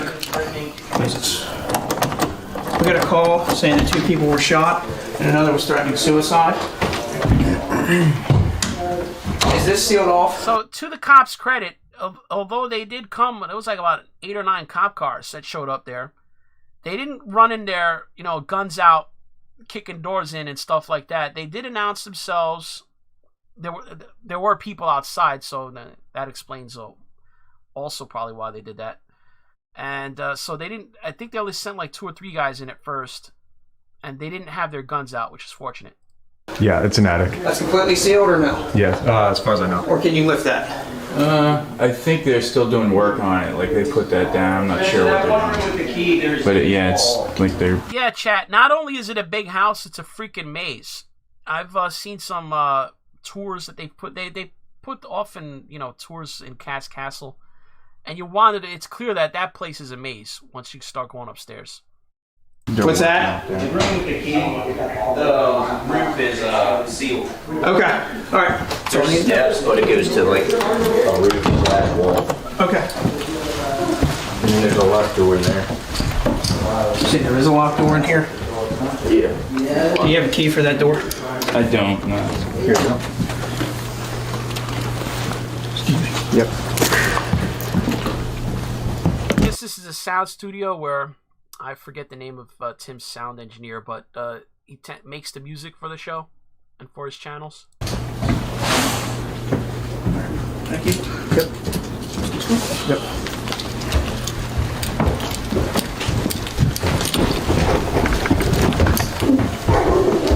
Did he go downstairs? So I just want to tell you, respect you guys. I'm not okay with you guys being here without a warrant, regardless of the circumstances, and I'd appreciate it if you would leave. We checked the entire house. We just checked the upstairs. Did we get the whole? You were with us the whole time, sir. Did we go through the whole ground floor? Yeah. So, okay. I respect the attempt at keeping everybody safe and everything, but yeah, and that's look. That is the only reason we were doing what we're doing. We want to make sure everybody here was. You got to keep in mind, from what I understand, Tim's compound is actually extremely well armed. Now I don't know if he keeps all his firearms there, but I'm fairly certain they keep a large amount of firearms on the property. So there's a million ways this whole situation could have gone wrong. Okay, and we have to answer any other questions you have. No, just would appreciate it if you guys would. Okay. Excellent. All right. Look, I appreciate your time and your cooperation. Yeah. All right. Sorry for what they're doing. You know what I mean? You're good, man. Have a good one, dude. Thank you.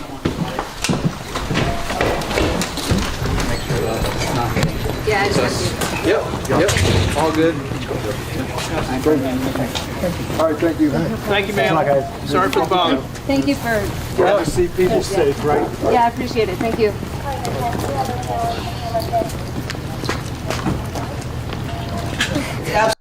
All right, so you could see the cops went away. There has since been a second swatting incident. Now, I haven't seen footage of that. I don't believe they've put that on Castle.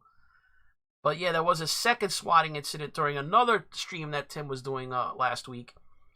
And subsequent to that, Tim was so alarmed by the cops going through his place or his property there that he then had his employees start installing more security cameras, I believe.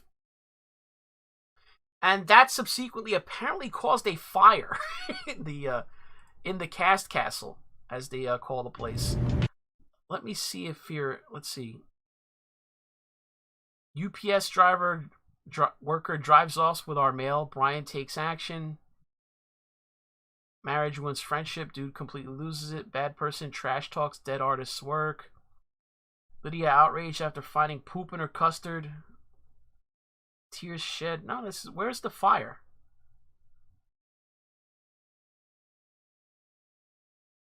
Here it is. House fire. 13 people, 2 dogs narrowly escape untraceable house. And I'm fair. It hasn't been said anywhere, but I do believe that this fire stemmed from the modifications that they were making to the house. Because you got to understand, the electrical to this place is insane. You got to see their breaker boxes. It's like Tim needs I think he needs a power plant to run the stuff he's doing there. It's almost like he could only draw more power if he became like a crypto miner. If he started mining Bitcoin in that house. But yeah, there was a fire, and the fire department responded and couldn't find the apparent source, so that's kind of scary. With Panera's You Pick 2, every meal is made fantastic. You can be fresh and fun, bold and classic, cozy and precocious. I hope we don't spill a drop. We got a bunch of Starbucks. So they apparently Tim was happy about Starbucks dropping their vax mandate. I don't know if that's nationwide or locally. So he treated his employees to Starbucks, and when they came back, they found the fire department at the house.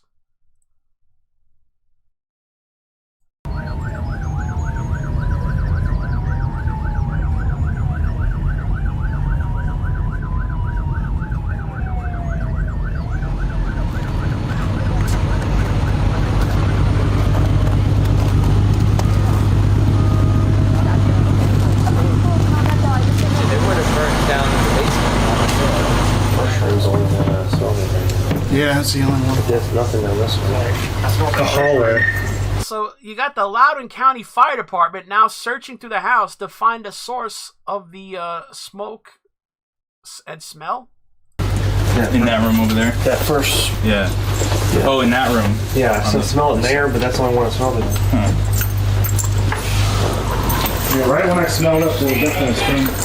It's coming out of this room. At first it was a little bit in my studio, and I thought it was like a space heater thing. It does.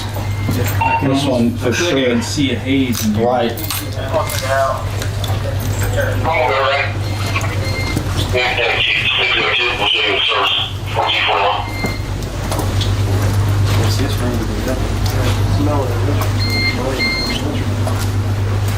It's 5 floors, guys. This house, because you got to remember, it's not just the 3 floors above ground. They got a basement and a sub basement. They said they never saw like smoke or anything unusual, just the smell of it. Where's your breaker at?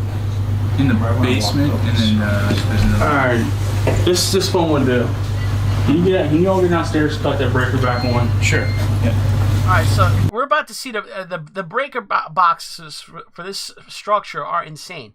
Everything check in here. So I thought, like, there was a prank at first, and then I was like, wait, there actually is a smell here. I got my gas mask, I got all the fire extinguishers. I'm like, let's go. Team firefighter. Huh? Look at the breakers. This is crazy. Now I'm assuming they must have some solar on the property, so that might explain some of this. But holy God, I'm seeing already two freaking breaker boxes. Oh, I guess we'll just run back up there. So the main high amp ones are. You can't even hear yourself thinking there. The servers. I'm telling you, I've been in quieter crypto mining facilities than this. All of air. Now there's the other breaker bar. Right, here we go. 50 amps. 100 amps. Air conditioning. Oh man, hold on, sampling. Yeah, I think all these cables. Keep in mind, I don't even think Tim lives here. I think this house is like 10,000 square feet, and it's a business essentially. I think Tim has another house down the road. I'm not 100% certain. I don't think he lives there. Maybe he did at one time. I don't think he lives there now.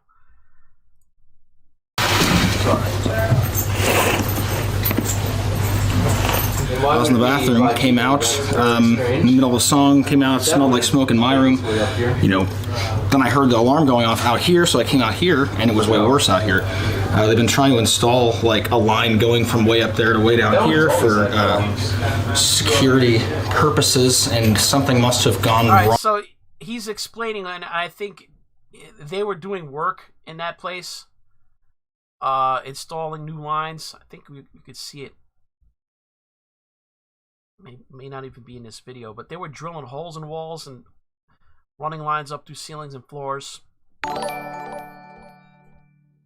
One of the breakers has been tripped. I'm not sure if it's an old trip that we just never reset. It's outlet by meter, meaning it's an exterior outlet on the ground floor. What was that? Ah, the Starbucks. Jesus. We're just going to check around that wall. Yeah, they installed the camera. So no actual fire that I'm aware of, but whatever was the source of the smoke and the bad odor was not found. So they're gonna have to have somebody crawl around and find out what's going on there. But apparently that it's my contention that this is a direct result of the swattings, which caused him to go nuts and have him install all these security cameras all over the interior of the house. And you saw the electrical in that house. It's insane. Is it too crazy to believe that it's a result of the modifications they were making to add all those extra security cams? I don't know. Super chat from Stephen Knizik. County inspector had a heart attack. Yeah, I imagine Tim is driving the county inspector nuts because he basically turned that house. It's essentially his production studio. I believe that's his plan for it. Let's move on to international news. There's like 30 tabs here. There's no way I'm getting to 30 tabs. Let's see here.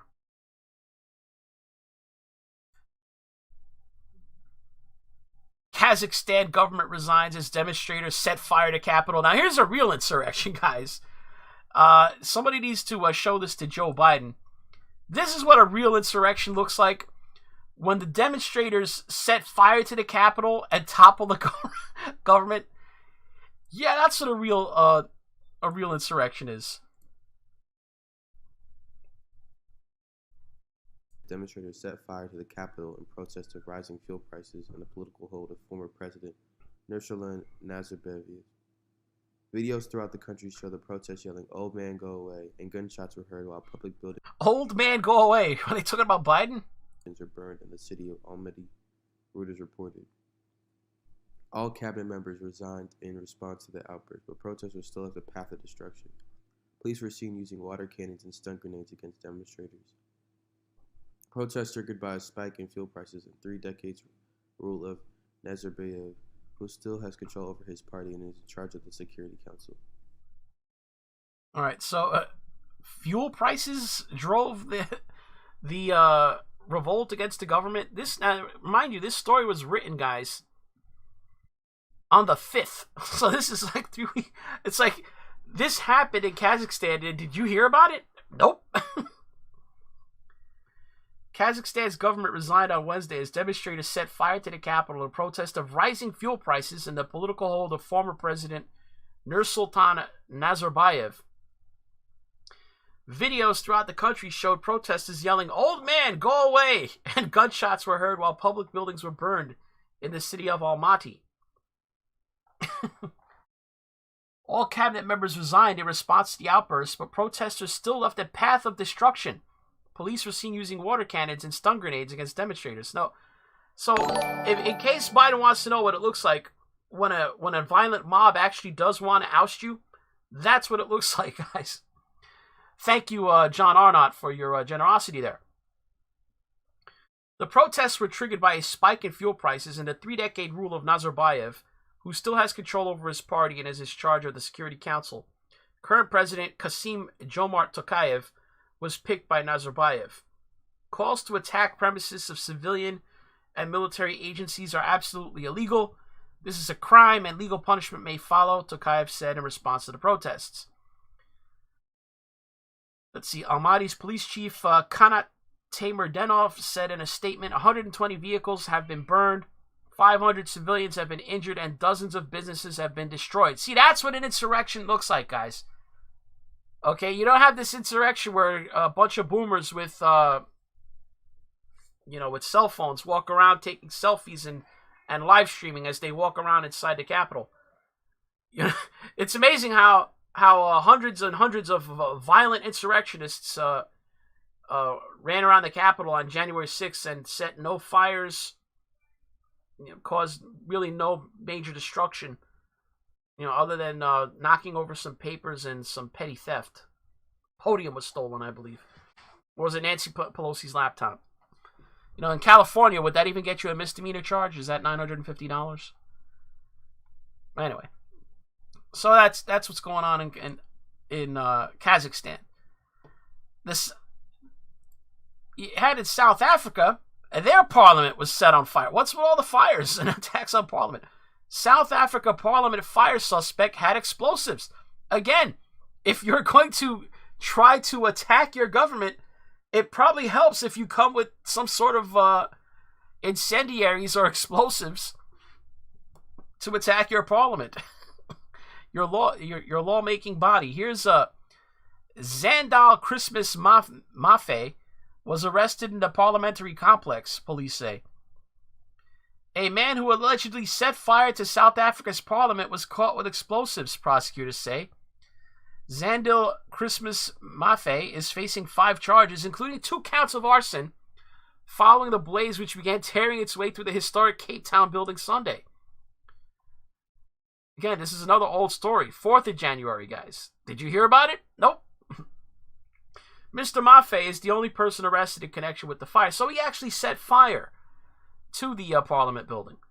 The blaze, which totally destroyed the National Assembly lower chamber, but injured no one. So he completely destroyed the National Assembly. This would be the South African equivalent of the United States House of Representatives, the lower chamber of the legislative body. So imagine if the quote-unquote insurrectionists set fire to the House chamber and destroyed it.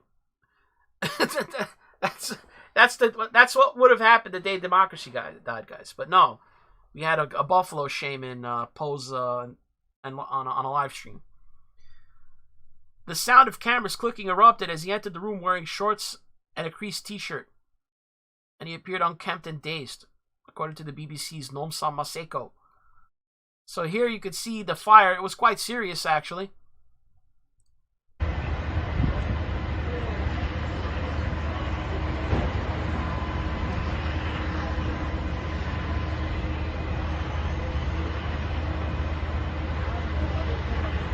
After they put it out, they thought they put it out, it flared up again.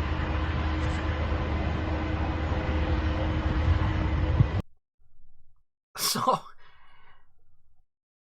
just another comparison to the so-called the day democracy dies, guys. You know, that angry mob of hundreds of people looking to overthrow the government, yet didn't set a fire or come with any weapons. But, you know, you may find this kind of amusing, what else is going on in South Africa, where you have apparently South Africa's government is taking a page out of the Donald Trump handbook and saying, hey, make South Africa great again. South Africa erects roadblocks to stop waves of Zimbabwean migrants. It's the South African government keeps saying, hey, man, we can't have all these Zimbabweans up in here. You know, it sounds like they want to build a wall. You know, those racist South Africans. South Africa's government recently erected 4 separate checkpoints along its border with Zimbabwe in an effort to detect and arrest hundreds of undocumented Zimbabweans who have crossed into South Africa illegally in recent days. The online newspaper New Zimbabwe reported on Tuesday. South Africa's Department of Home Affairs funded the construction of the roadblocks manned by national police and defense forces, along with South African customs officials. So it sounds like illegal immigration is a big deal, you know, to countries. You know, one might ask, if a country says this is our border and we don't want people to come without our permission, somehow this is racist. So are the black South Africans who run South Africa, are they racists? Do they hate black people? Because I'm pretty sure that these Zimbabweans that are crossing their borders illegally are all black Africans. Pretty sure they're not like British expats. So is South Africa a racist country for saying, yeah, this illegal immigration is not good? So the South African Home Affairs Minister, a man named Aaron Motsoaledi, visited and inspected the roadblocks. So he's actually been to his border, unlike Kamala Harris, who was put in charge of the border. At South Africa's Beitbridge border post on January 3rd, he told E! News Channel Africa that on Monday morning alone, a total of 179 undocumented Zimbabweans had been arrested and deported back after You mean to tell me they didn't get a court hearing? They didn't get an asylum hearing? They were just thrown right back? I thought, wow. After attempting to pass the checkpoint. It's almost like if you enter another country illegally, they throw you out. What a strange idea. The end of the recent winter holiday period spurred the latest surge in illegal Zimbabweans crossing into South Africa. Now notice, they're not talking about hundreds of thousands or 2 million Zimbabweans crossing their border. They're talking about like 100. This is an outrage. This 179 Zimbabweans crossed their border, and it was like a national crisis. They started erecting checkpoints. The home minister had visited the border. 174. Can you imagine? Remember when we had the 15,000 Haitians under the bridge? Unbelievable. Look at that. Say they've erected barbed wire and everything. It's like, no. Go back to Zimbabwe. here's some other old news, but I'm including it because I thought it was kind of, par for the course. Can I even say this man's name on YouTube anymore? I can't say it on Facebook. I'm telling you, I almost lost my Facebook page like about a year and a half ago because I had a bunch of Tommy Robinson videos on it. Now, mind you, they broke none of Facebook's rules, but apparently just the name Tommy Robinson is immediately flagged as some kind of violent extremist group. Tommy Robinson's car firebombed after release of documentary trailer on grooming gangs. So what he did is he released this documentary called The Rape of Britain, highlighting the grooming gang phenomenon in northern England. And coincidentally, the same day, in the heavily Muslim city that he was doing this in, his car was firebombed. Super chat from Steven Knizik. South Africa's foreign policies have made them indistinguishable from Zimbabwe, so maybe Zimbabwe just feels kinship. Let's see here. Is this the promo for his video? They have not defended the children of the poor. They are punishing the people who speak out in defence of the children of the poor. I look at my kids daily and think, if you wasn't here, I wouldn't be here. What happened the first time? I slept with him. How old was you? I was 11, Tom. He had sex with you when he was 11, so he raped you. An independent inquiry into the sexual exploitation of children in Telford and Wrekin has been going on for well over 2 years. The police, social services and counsellors are refusing to help the inquiry at all. We are supplying them with 40 years worth of information. 40 years? 40 years worth of information. 40 years children have... 40 years of covering up the grooming gangs in this city. Can you imagine 40 years covering up the mass rape by the same groups of people? So that the inquiry can be 40 years children have been failed. Full understanding. A deliberate attempt to cover up these crimes against little girls for fear of being called racist. They've known what has been going on in that town for 40 years. They would talk to me about going to meet certain people, not to tell my dad if they told me to go to that person. Who was the kingpin? Who was the main organiser? I don't want to be living this for the rest of... I apologize for the volume of the music, guys. There's nothing I could do. If I lowered it so that it wouldn't be that, blaring, you probably wouldn't be able to hear the words of the video. He was that hurt by it. He got out of the car and he couldn't wait for the police to come. He needed to go. Family trees, networks, how they operate, who operates with who. Just so you understand, as we go along here, we have... So that's the thing you got to understand. The problem that they have with this video, Tom Robinson released plenty of videos before, The problem here is Tom Robinson names names. He's got his relationship diagrams saying who knows who's connected to who. And apparently in this video, I haven't even seen it. It's been, I've been remiss in not watching it.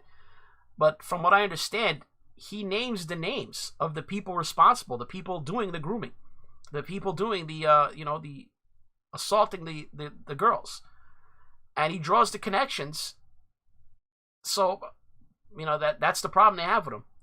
CPS solicitors, police officers, politicians. That's the level of connections who are involved and intertwined within these gangs. There are 5 dead females at the hands of these gangs in Telford alone. I'm sorry for doing this. I mean, I have to be 100% before I make an approach. The hunters are about to become the hunted. This is a killer. He's come out of his house. This is the vehicle of one of our surveillance teams. Now, the reason why this is so important is they can get up close. They have zooming cameras at the front, zooming cameras at the back. Look at that. I didn't realize this. He was actually watching these people. I've got to be right with Jim Bayliss. Over 200 men's names were identified by your police investigation, but only 11 were charged. Why is that? Did you have anything to do with the case's collapsing? Okay. We have serious allegations from children who say that you were involved in the rape and prostitution of them. Mohammed, can I ask you some questions? The Rape of Britain.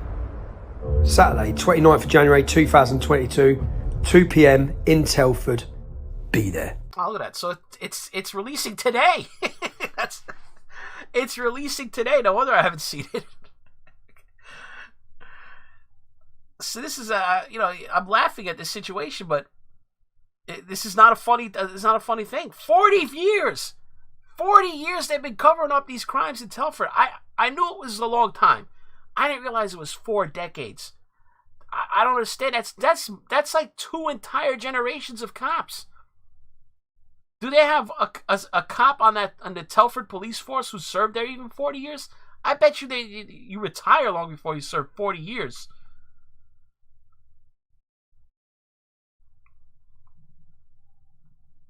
That's multiple generations of cops and prosecutors and government officials involved in that. That's unfathomable to me. But no, apparently they treat this situation differently in Russia, because there was a very bad case in Russia that the news broke at about the same time. I don't know if you probably guys don't follow the news in Russia, but let's just read the Daily Mail headline on this. Repeat child rapists will be sent to penal colonies in the Arctic for life under new proposals in Russia following horrific kidnap, rape, and murder of girl 5. Yeah, gulags for the pedos. If that is the law that is being has been proposed for Russia. Parliamentary Speaker Vyacheslav Volodin said rapists cannot be called human. Ally of Vladimir Putin said these, I guess, bitches should undergo the hardest of labor. Comes after shocking abduction, rape, and murder of 5-year-old girl this week. Video footage showed the victim being abducted and carried through the snow. She had been stabbed multiple times, and her body hidden in a duffel bag, I think under the bed of one of the suspects. Now, when the suspects were detained, guys, this actually happened. The police had to protect them from a lynch mob.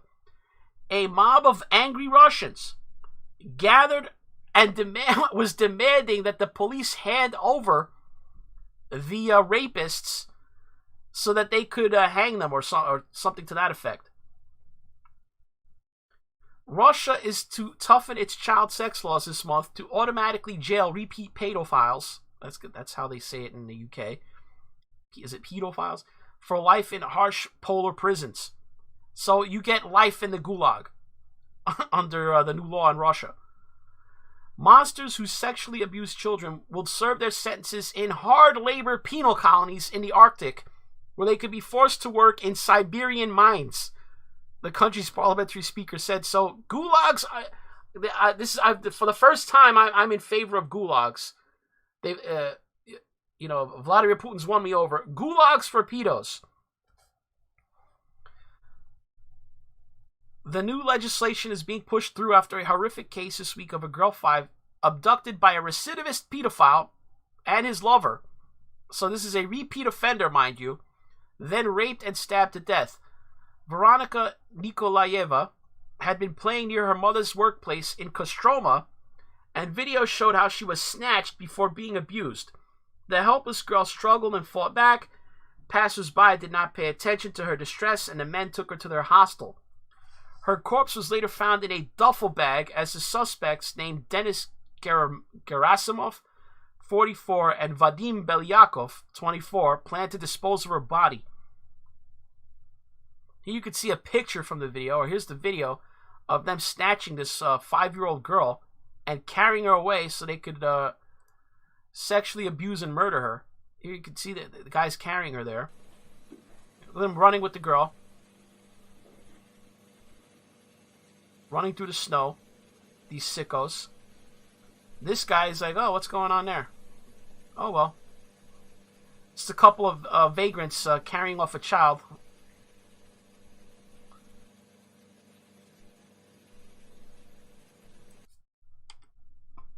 So here are these 2 subhumans. One of the suspects named Denis Gerasimov on the left, 44, earlier jailed for pedophile offenses, including producing child pornography. The suspect, Vadim Belyakov, 24, reportedly has a conviction for theft. Both men confessed on video to her murder. Oh, we have the video. Я, Беляков Вадим Сергеевич. За что задержан? Задержан за убийство девочки 5-летней. Герасимов Денис Сергеевич. За что задержан? За убийство За убийство кого? девочки. All right, so they confessed to the crimes there on video. I'm guessing that they had a little convincing probably beforehand. I'm guessing the Russian police aren't exactly gentle. I don't think they're reading you your Miranda rights when they question you for this kind of crime. Parliamentary Speaker Vyacheslav Volodin, close ally of Putin, said the terrible tragedy of Veronica's abuse and death showed the urgency of toughening the laws. One of the detained men turned out to be a formerly convicted pedophile. Let's do everything for the law on life sentences for pedophiles to be adopted in January. He backed calls for even tougher measures by sending all pedophiles to polar regions to serve their sentence. So he wants to reopen the gulags for the pedos.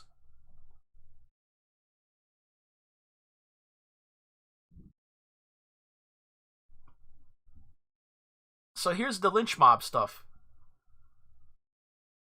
Maria Lvova-Belova, Putin's commissioner for children's rights, warned that sex attacks on children and adolescents had risen 79%. In this week's case, Gerasimov had been released from a sex crime conviction in March. As the girl's body was removed from the suspect's hostel, a mob of locals demanded to be allowed to lynch the suspects. The suspects are understood to have been in a long-term relationship since the younger man was underage. The men told interrogators that the crime was spontaneous. The younger one suggested his partner catch the girl and make fun of her. The video shows one suspect carrying the kidnapped girl down the snowy streets while the other walks alongside. So here they are, the cops are in the home searching, and then here's the lynch mob outside.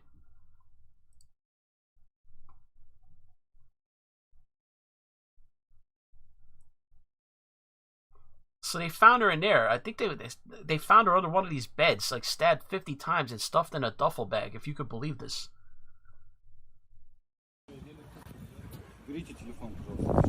So here the cops had to protect the pedos from the lynch mob. Здесь нету никого. Понимаете, задержанный находится в отделе полиции. В отделе полиции где находится. Где ты их спустил тут? Ой, поняйте.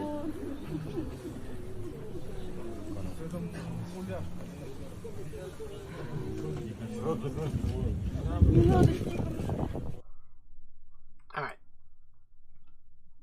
So, I mean, terrible story, but I don't know. I don't think I know a lot of people that have a problem with gulags for pedos, repeat pedos. Now, mind you, that's what he's saying. These are repeat pedos. This one's pretty old. I'm sure most of you have seen this already. The 7 people that got killed when that wall of rock fell in Brazil and landed on that boat. Pretty bad. I'm not even sure I could play this on YouTube, to be honest, because it's pretty graphic with people flying everywhere. But it was these boaters that were checking out these cliffs, and there was some rock slides and stuff, rocks falling down. So they were being warned to get away from there, that there was an imminent rock slide, and it was too late. You could see here in the picture, the rock, just huge slab of rock just fell over and smacked into this boat. Killed like 7 people. Here's another one. I mean, I'm actually tempted to start looking into this, because I don't know if I heard this right, but I think I saw a recent podcast that Sargon did on his Lotus Eaters, where he said the number is now reaching to the hundreds, and that if that's the case, we really got to start looking into this. This was a story from Qatar, where the headline is, another young soccer star collapses on the field and suffers a heart attack. Seriously, guys, I have seen dozens of stories about soccer players dropping dead from heart problems. And there seems to be the only commonality that people are saying that is that they're all vaxxed. I mean, this is just crazy. Another young soccer star suffered a heart attack during a game this weekend. So remember the context here. These are pro athletes, guys. You're talking about men in their 20s and teens, 20s, and 30s. They're professional athletes. They're the height of fitness. They're playing soccer, not bowling. It's not a sedentary sport. If you're a pro soccer player, you're probably one of the most cardiovascular fit men in the world. Certainly in the top 1%. Another young soccer star suffered a heart attack during a game this weekend. Qatar, 32-year-old Osmani Koulibaly collapsed during Saturday's Al Wakra club match against Al Rayyan after suffering a heart attack. He was rushed to the hospital for treatment. Qatar's Star League said in a statement that Koulibaly's condition is stable. Okay, so Koulibaly survived, thankfully. But there was this other case of 25-year-old Marcos Menaldo died after suffering a heart attack the same week on Monday. So this was a Guatemalan soccer player. He complained of breathing difficulties before he dropped. In the last couple of weeks, this is prior to this story, the Gateway pundit reported on 4 other young soccer stars who died after suffering heart attacks. Croatian footballer Marin Kakic, Oman international player Mukhalid Al-Rakadi, Egyptian goalkeeper Ahmed Amin, and Algerian football player Sofiane Loukar all died at the end of December, the COVID World reported. So that's these 4 gentlemen. Now, as you can see, they're all young men, and they all seem to be, athletic. They're professional athletes. Why the hell are all these soccer players dropping dead during games? Could it be that simple that there's vax complications? Could it be myocarditis, peritonitis? I don't know. They might want to look into that. It just doesn't seem right that all these soccer players are like dropping, whether they die or not. I mean, why are they all having heart problems? It's crazy.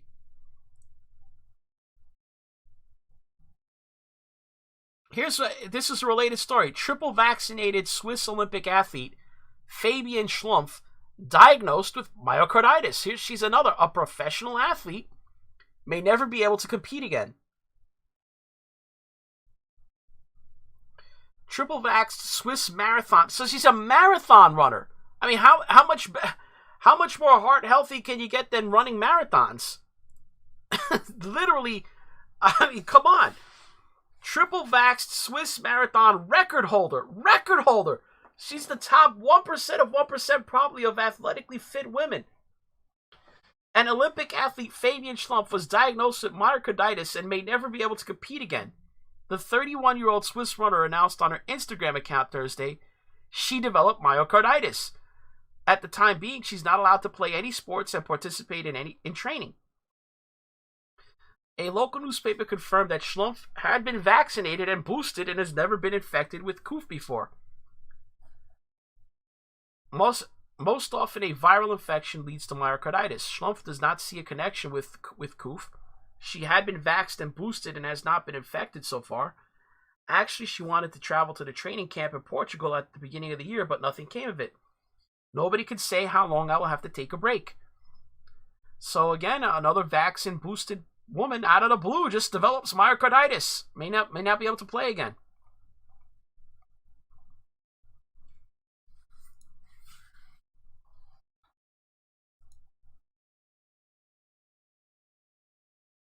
China puts on Cultural Revolution-style shame parade of coronavirus lockdown violators.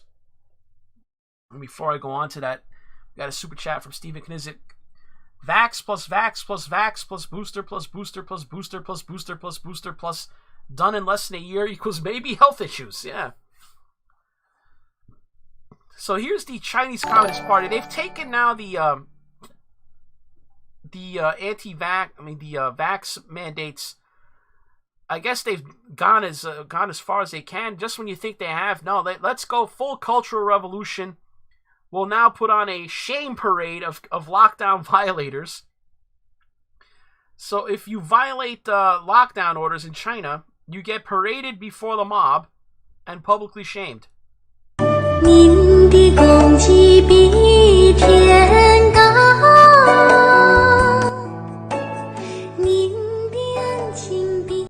can't make this up. They wrap you up in like a biohazard suit and put a giant picture with your name on it and march you through the streets. It's like it's the 1960s all over again. We got Mao's Cultural Revolution going on.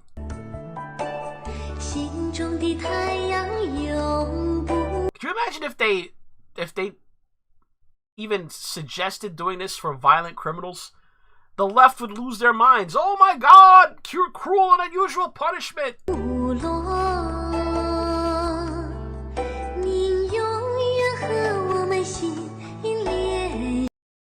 You can't make... I gotta see this again. Just think about it. Imagine if you suggested doing this here to violent criminals. The left wouldn't have it.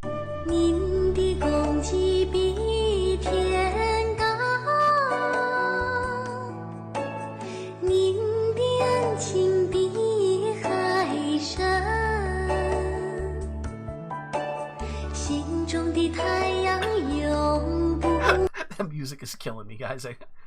Let's see that. There's more video. Look at this.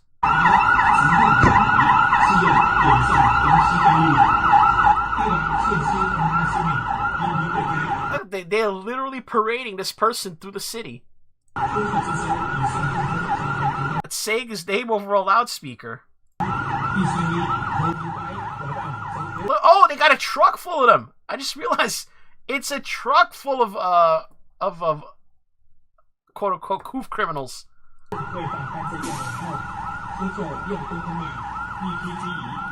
It's a truck full of coof criminals. They ride them through the city, blaring their names and their I guess supposed crimes to all within earshot.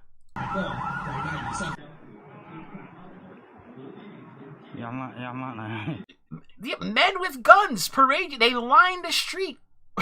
They line the street, and men with guns march you through the city.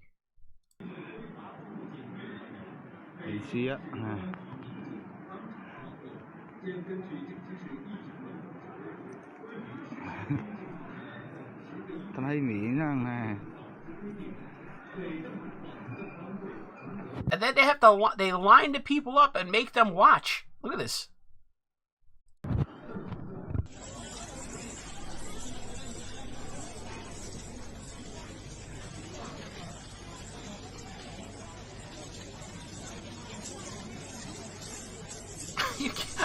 I'm not making this up, guys. This is China.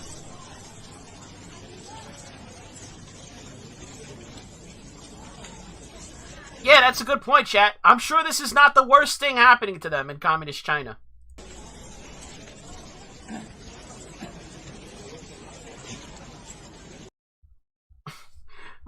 What we see there, guys, trust me, you'll see in the West in like 3 or 4 months from now. They're not that far ahead of us. Although we didn't start welding people inside their houses. We didn't do that.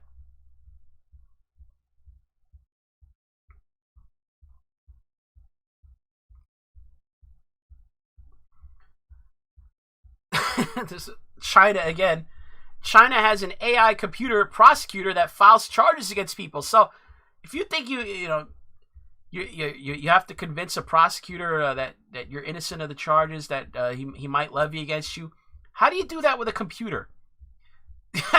This is in China. A computer program prosecutes you guys.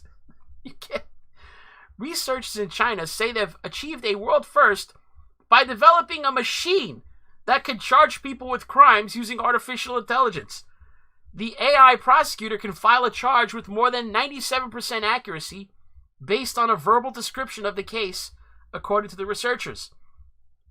The machine was built and tested by Shanghai Pudong People's Procuratorate, the country's largest and busiest district prosecution office.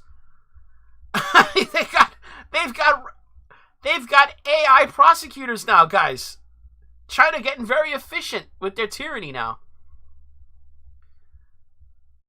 And if you think that it's just in China, no. China has ordered Amazon to delete reviews of Xi Jinping's book. So if you have something to say about Xi Jinping's book on Amazon, no. China told Amazon they don't want any reviews of the book of the dear leader Xi Jinping. President for life. Amazon.com Inc.'s efforts to curry favor with the Chinese government included quieting criticism of President Xi Jinping's book on its Chinese outlet, according to Reuters. The Amazon.cn entry for Xi's The Governance of China had its ratings, comments, and reviews scrubbed and disabled roughly 2 years ago in response to an edict from Beijing.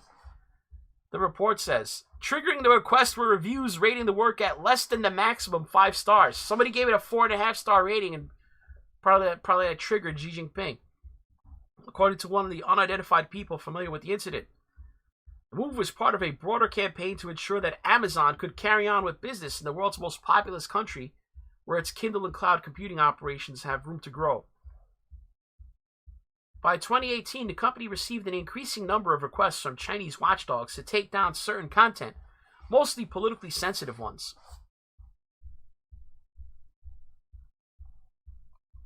So, I guess you can't review Xi Jinping's book in China. And we have yet the latest United States Ivy League professor found to be guilty of lying about his work for China. Nearly 2 years ago, Charles Lieber was arrested and accused of lying about his ties to China. According to a criminal complaint, Dr. Lieber was being paid as much as $50,000 a month as part of China's 1,000 Talents plan. $50K a month, guys. Did he have to kick up 10% to the big guy? Dr. Lieber was indicted by a grand jury last June, and a Department of Justice press release at the time stated, it is alleged that unbeknownst to Harvard University, beginning in 2011, Lieber became a, quote, strategic scientist at the Wuhan University of Technology. It's Wuhan again. What is it with all these Americans getting paid all this money to do work in Wuhan? He later became a contractual participant in China's 1,000 Talents plan from at least 2012 through 2015. Under the terms of Lieber's 3-year 1,000 Talents contract, WUT allegedly paid, that's the Wuhan University of Technology, allegedly paid Lieber a salary of up to $50,000 per month. Living expenses of up to 1 million Chinese yuan, approximately $158,000 US, and awarded him more than $1.5 million to establish a research lab at the Wuhan University of Technology. In return, Lieber was obligated to work for the Wuhan University of Technology not less than 9 months a year by declaring international... You pay me $50,000 a month, give me a $158,000 in living expenses and a $1.5 million grant, and I'll work for you 9 months out of the year too. Lieber was obligated to work for not less than 9 months a year by declaring international cooperation projects, cultivating young teachers and PhD students, in other words, grooming spies for China, and organizing international conferences. So basically, to get more people to work for the Wuhan Institute. Let's see. Organizing international conferences and applying for patents and publishing articles in the name of the Wuhan University of Technology. Today, a jury found Dr. Lieber guilty on 6 counts. The verdict returned after less than 3 hours of deliberations. It sure didn't take them long. Did that include their lunch break in that 3 hours? Marks a stunning fall for Mr. Lieber, who came under scrutiny by federal investigators over an academic partnership with the Wuhan University of Technology that dates back a decade. We're lucky this was prosecuted under the Trump administration, guys, originally. Because, under the Biden administration, they probably wouldn't have been prosecuted. They just would have demanded 10% for the big guy. Prosecutors showed documentary evidence that Mr. Lieber had signed a 1,000 talents agreement with Wuhan that paid him hundreds of thousands of dollars, some in cash, and some deposited into a Chinese bank account. I'm shocked that he would want to keep that money out of the United States and that he opened a separate Chinese bank account. The most direct evidence against Mr. Lieber were tapes of an hour-long interview with FBI agents immediately after his arrest in early 2020. The tapes offered a window into the world of high-stakes academic research, as well as efforts by foreign universities and governments to recruit and reward top scientists. Money is a big temptation, he said. That's one of the things that China uses to seduce people. Oh, really?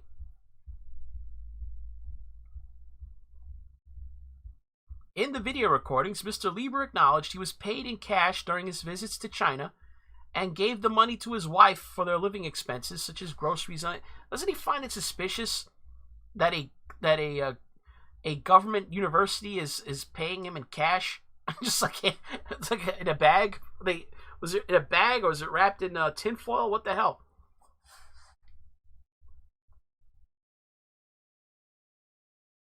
Let's see here. He told agents that his Chinese bank account had about $200,000 in it, but that he never used the money for anything, eventually concluding that he didn't need it and he didn't believe it was the right thing to use the cash. He didn't think it was the right thing to use the cash, but he certainly didn't mind collecting it. So it sounds like he admitted getting the cash, but denied being part of the 1,000 Talents program, even though he'd signed a document joining it. Seems pretty open and shut. Now, Hollywood has now reaped the whirlwind in China, and as this article in the Hollywood Reporter is titled, "This Year, Hollywood's China Relationship Finally Unraveled." Basically, Hollywood bent over for China, and now essentially can't sell their product in China. China doesn't, most of what Hollywood puts out, they don't want. It doesn't matter how accommodating the industry may be, the next phase of the Xi Jinping era may be defined by less space for Western content. In 2014, when Warner Brothers drafted LeBron James to star in its Space Jam sequel, the film was tailored to appeal above all else to the mighty Chinese market. After all, James was a huge commodity in the basketball-obsessed country, where his signature Nike sneakers are made. Along the way, the future Hall of Famer avoided poking the China bear. Remember, when Daryl Morey of the Houston Rockets at the time said, "Free Hong Kong," LeBron, he got triggered. He went berserk. How dare Daryl Morey speak up for freedom for Hong Kong? He doesn't know what he's talking about. He shouldn't speak about things he doesn't know about. We're not educated enough to talk about China. Well, now it's a little more clear. He was protecting his Chinese cash. Let's see. Even if it meant drawing outrage when he criticized Houston Rockets GM Daryl Morey in 2019 for tweeting his support for Hong Kong protesters, calling him misinformed. A notable move given James' vocal stance on police brutality issues and former President Trump's so-called Muslim travel ban. At the time, videos of police crackdowns on Hong Kong's pro-democracy movement were circulating widely, while it was well reported that more than 1 million Uyghur Muslims were being held in internment camps. Despite attempts to make it past China's censors, Space Jam: A New Legacy never received a release in China this summer and scored just $162.8 million worldwide. A so-so figure. It lost money. It was a disaster. So, despite LeBron bending over and taking it up the butt from Xi, they didn't let him show his movie in China. It was all for nothing. Space Jam wasn't alone. Disney received the same cold shoulder when it came to its Marvel tentpoles, Shang-Chi and The Legend of the Ten Rings and The Eternals. 2 more movies designed to appeal to the diverse Chinese audience that China said, no thank you, we don't want it.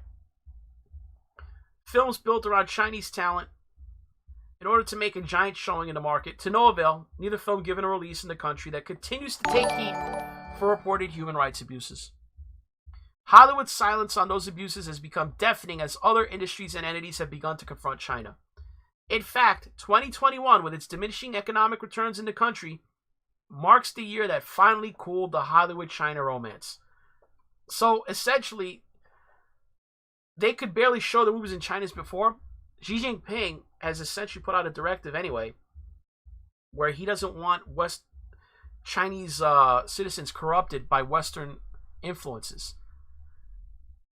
I just don't think going forward there's going to be an appetite in China for Hollywood films.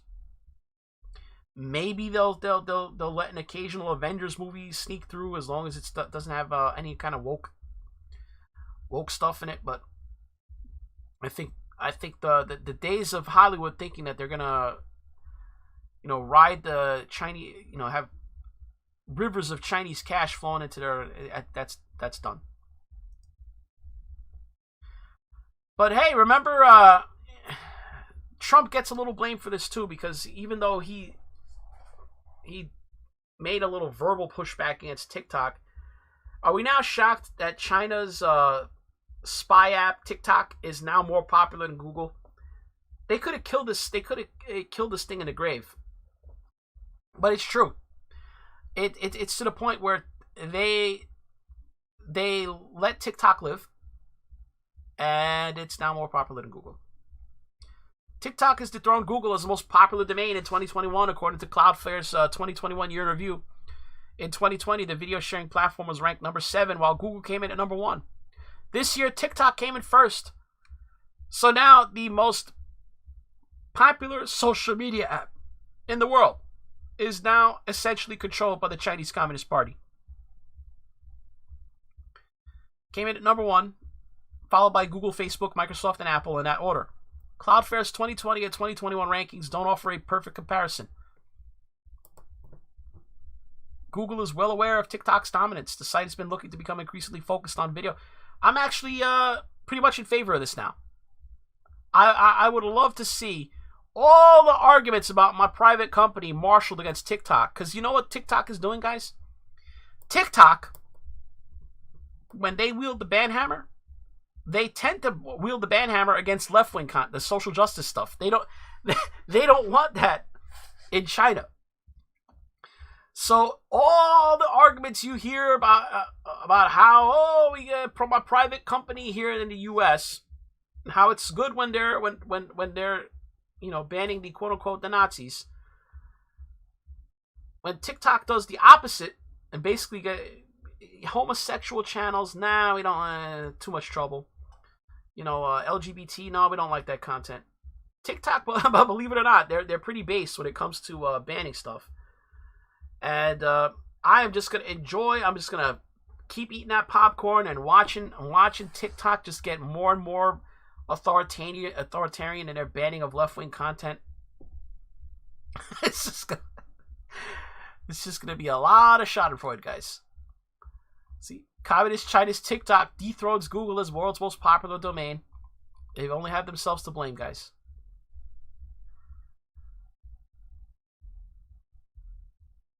But the apple of the left side, pun intended, I know. Apple iPhone factory workers ate rotten food in rat-filled dorms, says investigations. So that's your Apple.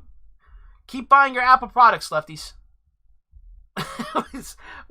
Made by workers who are fed rotten food in rat-infested dorms. Chinese couple sentenced to death after father killed his 2 toddlers by throwing them off a 15th floor balcony because his new girlfriend didn't want to raise another woman's children. Yeah, this is pretty wild. So this guy divorced a woman, left his wife for a new woman. The new woman didn't want to raise his kids, so he threw them out the window and killed them, and tried to say it was an accident. I mean, where do people get these ideas? And he put on a show. Oh, my children! Oh, it's terrible. What happened? He threw them out the window deliberately, just so he could be with his new girlfriend, who wanted no part of raising someone else's kids. What's this guy's name? Zhang Bo, 27, right, threw his 2 children, aged 2 and 1, from his apartment building in Chongqing, China, because his new girlfriend, Ye Chengchen, would not marry him while he was the father to someone else's children. Yeah, if you're gonna have a death penalty, I think that crime fits the bill of deserving of it. So they were both sentenced to death, and I don't have a major problem with that. But here we have, just to show you that it's not just China, guys. Here we have where the Koof tyranny is headed. McDonald's kiosk. This is an old video. I'm sure a lot of you have seen this already. It's a few weeks old. McDonald's kiosk denies man service over vaccine status. So this is not communist China, guys. This is in Israel. This is McDonald's, the great American company, McDonald's. If you don't have the green pass at the McDonald's in Israel, no food. No food for you. Alrighty. We are at McDonald's in the big fashion mall. And here's what happens. Mind you, this is a machine. It's a kiosk, guys. So you can't give the machine COVID. But apparently you can't get food from this machine. When you want to place your order on this screen over here, the way it works is like this. You click English. And now it says, in order to proceed with the order, you must confirm that you have a valid green certificate of your order. So let's say you don't have one. You click don't have. Look at that. It resets you. It sends you to the home screen. You can't eat. You can't eat if you don't have the green pass.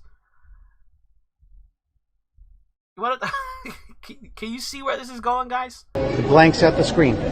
So basically, if you don't have a green pass, they will not give you food at McDonald's in Beit Shemesh.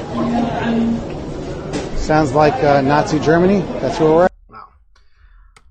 I'm sure he'll get bashed for bringing in the Holocaust comparisons, but here we go. Now here's another one. I just include this one. This is just another story. I love doing stories out of Africa. This is from December. December, guys. It's over a month since this story came out, and I guarantee probably none of you have heard this. Nigeria. Fulani jihadists kill 45 Christian farmers in barbaric attack. Can you imagine a crime where Christians ran and killed 45 Muslim farmers? And that this wouldn't be global news, the biggest story in the world. This happens in Nigeria. You don't hear jack about it. Fulani jihadists kill 45 Christian farmers. You don't hear word one. Jihadist Fulani terrorists killed 45 Christian Tib farmers in central Nigeria's Nasarawa state in recent days. Nigerian President Muhammadu Buhari confirmed Tuesday. Buhari's spokesman issued a statement on his behalf on December 21st, expressing the president's grief over the heart-wrenching murder of 45 farmers and scores injured following renewed hostilities in Nasarawa state. Armed Fulani herdsmen launched attacks on the Nasarawa farmers of the Tiv ethnic group from December 17th through 19th. The violence ensued over the recent killing of a Fulani kinsman in Nasarawa, which the cattle herders blamed on local Tiv farmers. So naturally, someone was murdered, so naturally 45 Christians have to die. This is crazy. Without going too far into the story, do I need to say more? I mean, all kinds of slaughter happens in Africa, but it only gets reported if it's if it's a certain narrative. And here we got Vladimir Putin made news yet again when, I got to tell you what these people don't realize what's happening. The reason why Vladimir Putin gets so much influence around the world is because he doesn't fall for the woke garbage. He uses it to stir up trouble in countries like the United States, Great Britain. But at home, he's like, listen, a woman is a woman and a man is a man. You got to understand, the left doesn't understand. Twitter is not the real world. In the real world, in the globe, the 7 billion people that make up the human population, saying a woman is a woman and a man is a man is not only not controversial, it's just common sense. And yet here we have Vladimir Putin, and they wonder why he has more influence and reach than Joe Biden. I'm talking about systemic issues in Western societies, such as cancel culture, the rejection of traditional concepts such as mother, father, family, even gender. You have probably heard of John Rowling, who's come under criticism even from actors who played in the Harry Potter movies. Well, she came under criticism after she said that a woman is a woman and a man is a man. What do you think about the new ethics? Will it bring about new values in Russia? And won't the fight of the government for traditional values turn, as it used to be in the USSR, into a fight against youth subcultures and youth organizations? Well, this carriage will arrive sooner or later, because the realities are just like that. The internet is there. There are modern types of communication. So this is inevitable, just as it was inevitable with the pandemic of the new coronavirus infection. New strains are emerging, and we cannot escape that. We need to find an antidote which would be efficient. But if someone thinks that a man and a woman is the same thing, well, let them think that. But you know, there is common sense. It's common sense. It's like, if you want to think that, okay, but it's common sense. The bottom line is that this is the point I was making, is that if you wonder why Biden can't corral even a group of European NATO countries to oppose Russia, is because the Eastern European countries that are being affected, half of them have more affinity for Russia than for Putin than Biden. Croatia just outright said, we're not participating in any kind of military action against Russians. So, I mean, you got to understand, the SJW stuff that is plaguing the West right now, it's actually, it's killing us out there. You think that stuff plays in the Middle East or Africa, let alone South America? Certainly doesn't play in East Asia. I don't know what part of the world they think this stuff is influential in.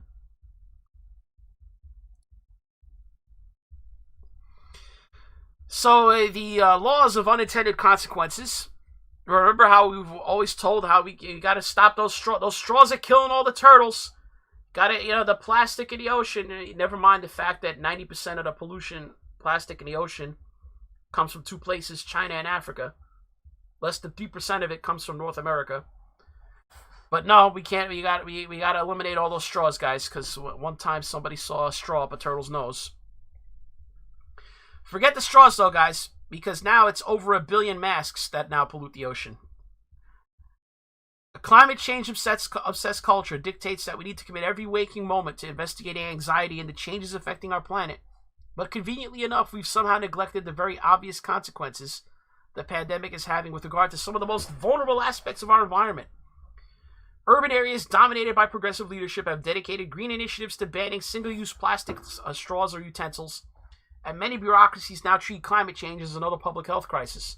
Simultaneously, they mandate wearing masks in public places for the supposed safety of the general public, and are silent on the irrevocable damage masks are doing to our environment. Forget the straws. Over 1.5 billion, with a B, billion masks now pollute the ocean. But even the most publicly vocal on climate change are noticeably silent. Our inauthentic obsession with saving the environment. Banning single-use plastic like straws and utensils in restaurants and other businesses is now the virtue signal du jour as far as communicating how climate conscious a city is. But many, namely the public and the business owners who will be affected firsthand, are understandably concerned about the realistic efficacy of such measures. The city of Maui, Hawaii, is preparing to welcome 2022 completely plastic-free. Under the Maui City Council's Bill 52, businesses that supply food and drink and restaurant suppliers are prohibited from selling plastic forks, knives, spoons, and even foam coolers or plastic food containers or take-home boxes. Other Hawaiian cities like Honolulu are also expected to adopt similar restrictions in 2022 in an effort to curb plastic waste and pollution. At first glance, such legislation is an impressive step towards committing to a plastic and hopefully pollution-free world. Problem is that 95% of the plastic in the ocean originates in 10 rivers, 8 in Asia, 2 in Africa. But in reality, many businesses say owners business owners say the legislation hurts the bottom line of the businesses affected by the restriction, especially in increasing supply costs as inflation continues to increase. The same business owners also have concerns about the efficacy of the plastic alternatives, namely paper substitutes. Have you ever seen a paper straw, guys? They suck. Such alternatives are estimated to triple the supply costs for businesses, and other critics of the city council's mandate have argued that the city leadership should have looked at more realistic environmental measures, like curbing trash and littering, rather than completely banning plastic. Many places that have since banned plastic straws have given us the opportunity to see how effective these restrictions are in practice. And the results are surprising. One critic attempts to pinpoint where the frenzy against plastic straws started and emphasizes a viral video from 2015 posted by a biologist whose team removed a piece of plastic straw from a sea turtle's nostril. Overnight, the tide turned against plastic straw use, even though, as the same critic goes on to illustrate, that 95% of the plastic in the ocean originates in 10 rivers, 8 in Asia, 2 in Africa, as I mentioned. It also estimated that the crushing majority of plastic pollution comes from the countries China, Thailand, and Vietnam, meaning the European Union banning plastic straw use amounted to little more than political theater. Instead of investing in environmental research or realistic and effective campaigns where pollution is produced the most, the West single-handedly made the pollution conversation about them and not about holding the responsible parties accountable. The collateral damage. The plastic straws and utensils aside, we're now on the precipice of a genuine environmental crisis, one that was regrettably preventable. Even as lockdown proponents touted the benefits that stay-at-home measures had on traffic and air pollution, we're quickly learning that our life-saving disposable masks and other personal protective equipment are having just the opposite effect. A report in Italy breaks down just how quickly this crisis took hold and became our newest threat. During the country's Phase 2 period, when lockdowns were beginning to lessen and public spaces began to open back up, 500 million disposable gloves and 1 billion masks were needed per month. These statistics are frightening on their own when you begin to calculate how long masks and PPE have been needed, but they're even more terrifying on a global scale. Marine and environmental researchers have estimated that in 2020, 1.56 billion face masks were released into the ocean. By August 2021, 8.4 million tons of plastic trash generated by 193 countries, including but not limited to COVID tests, face masks, gloves, and plastic face shields, as well as the waste generated by unprecedented numbers of online shopping and e-commerce sites. Additionally, disposable masks are estimated to take 450 years to biodegrade. Let me repeat that. The disposable masks are estimated to take half a millennia to biodegrade. 450 years ago, it was the 1500s. Think about that. You're almost basically in the time of Shakespeare. They didn't even speak modern English. They spoke Middle English. You know, the ye, thee, and thine shit. Mask waste from the year 2020 alone now makes up 7% of the Great Pacific Garbage Patch, an 80,000-ton mass of waste that resides in the Pacific Ocean. When you project these numbers in correlation with how long mask mandates have been in place and how long they are expected to continue, the numbers aren't just concerning, they should be thought-provoking enough that we're motivated to ask ourselves, is this worth it? Alright, so the article goes on and on. I'm not going to read the whole thing.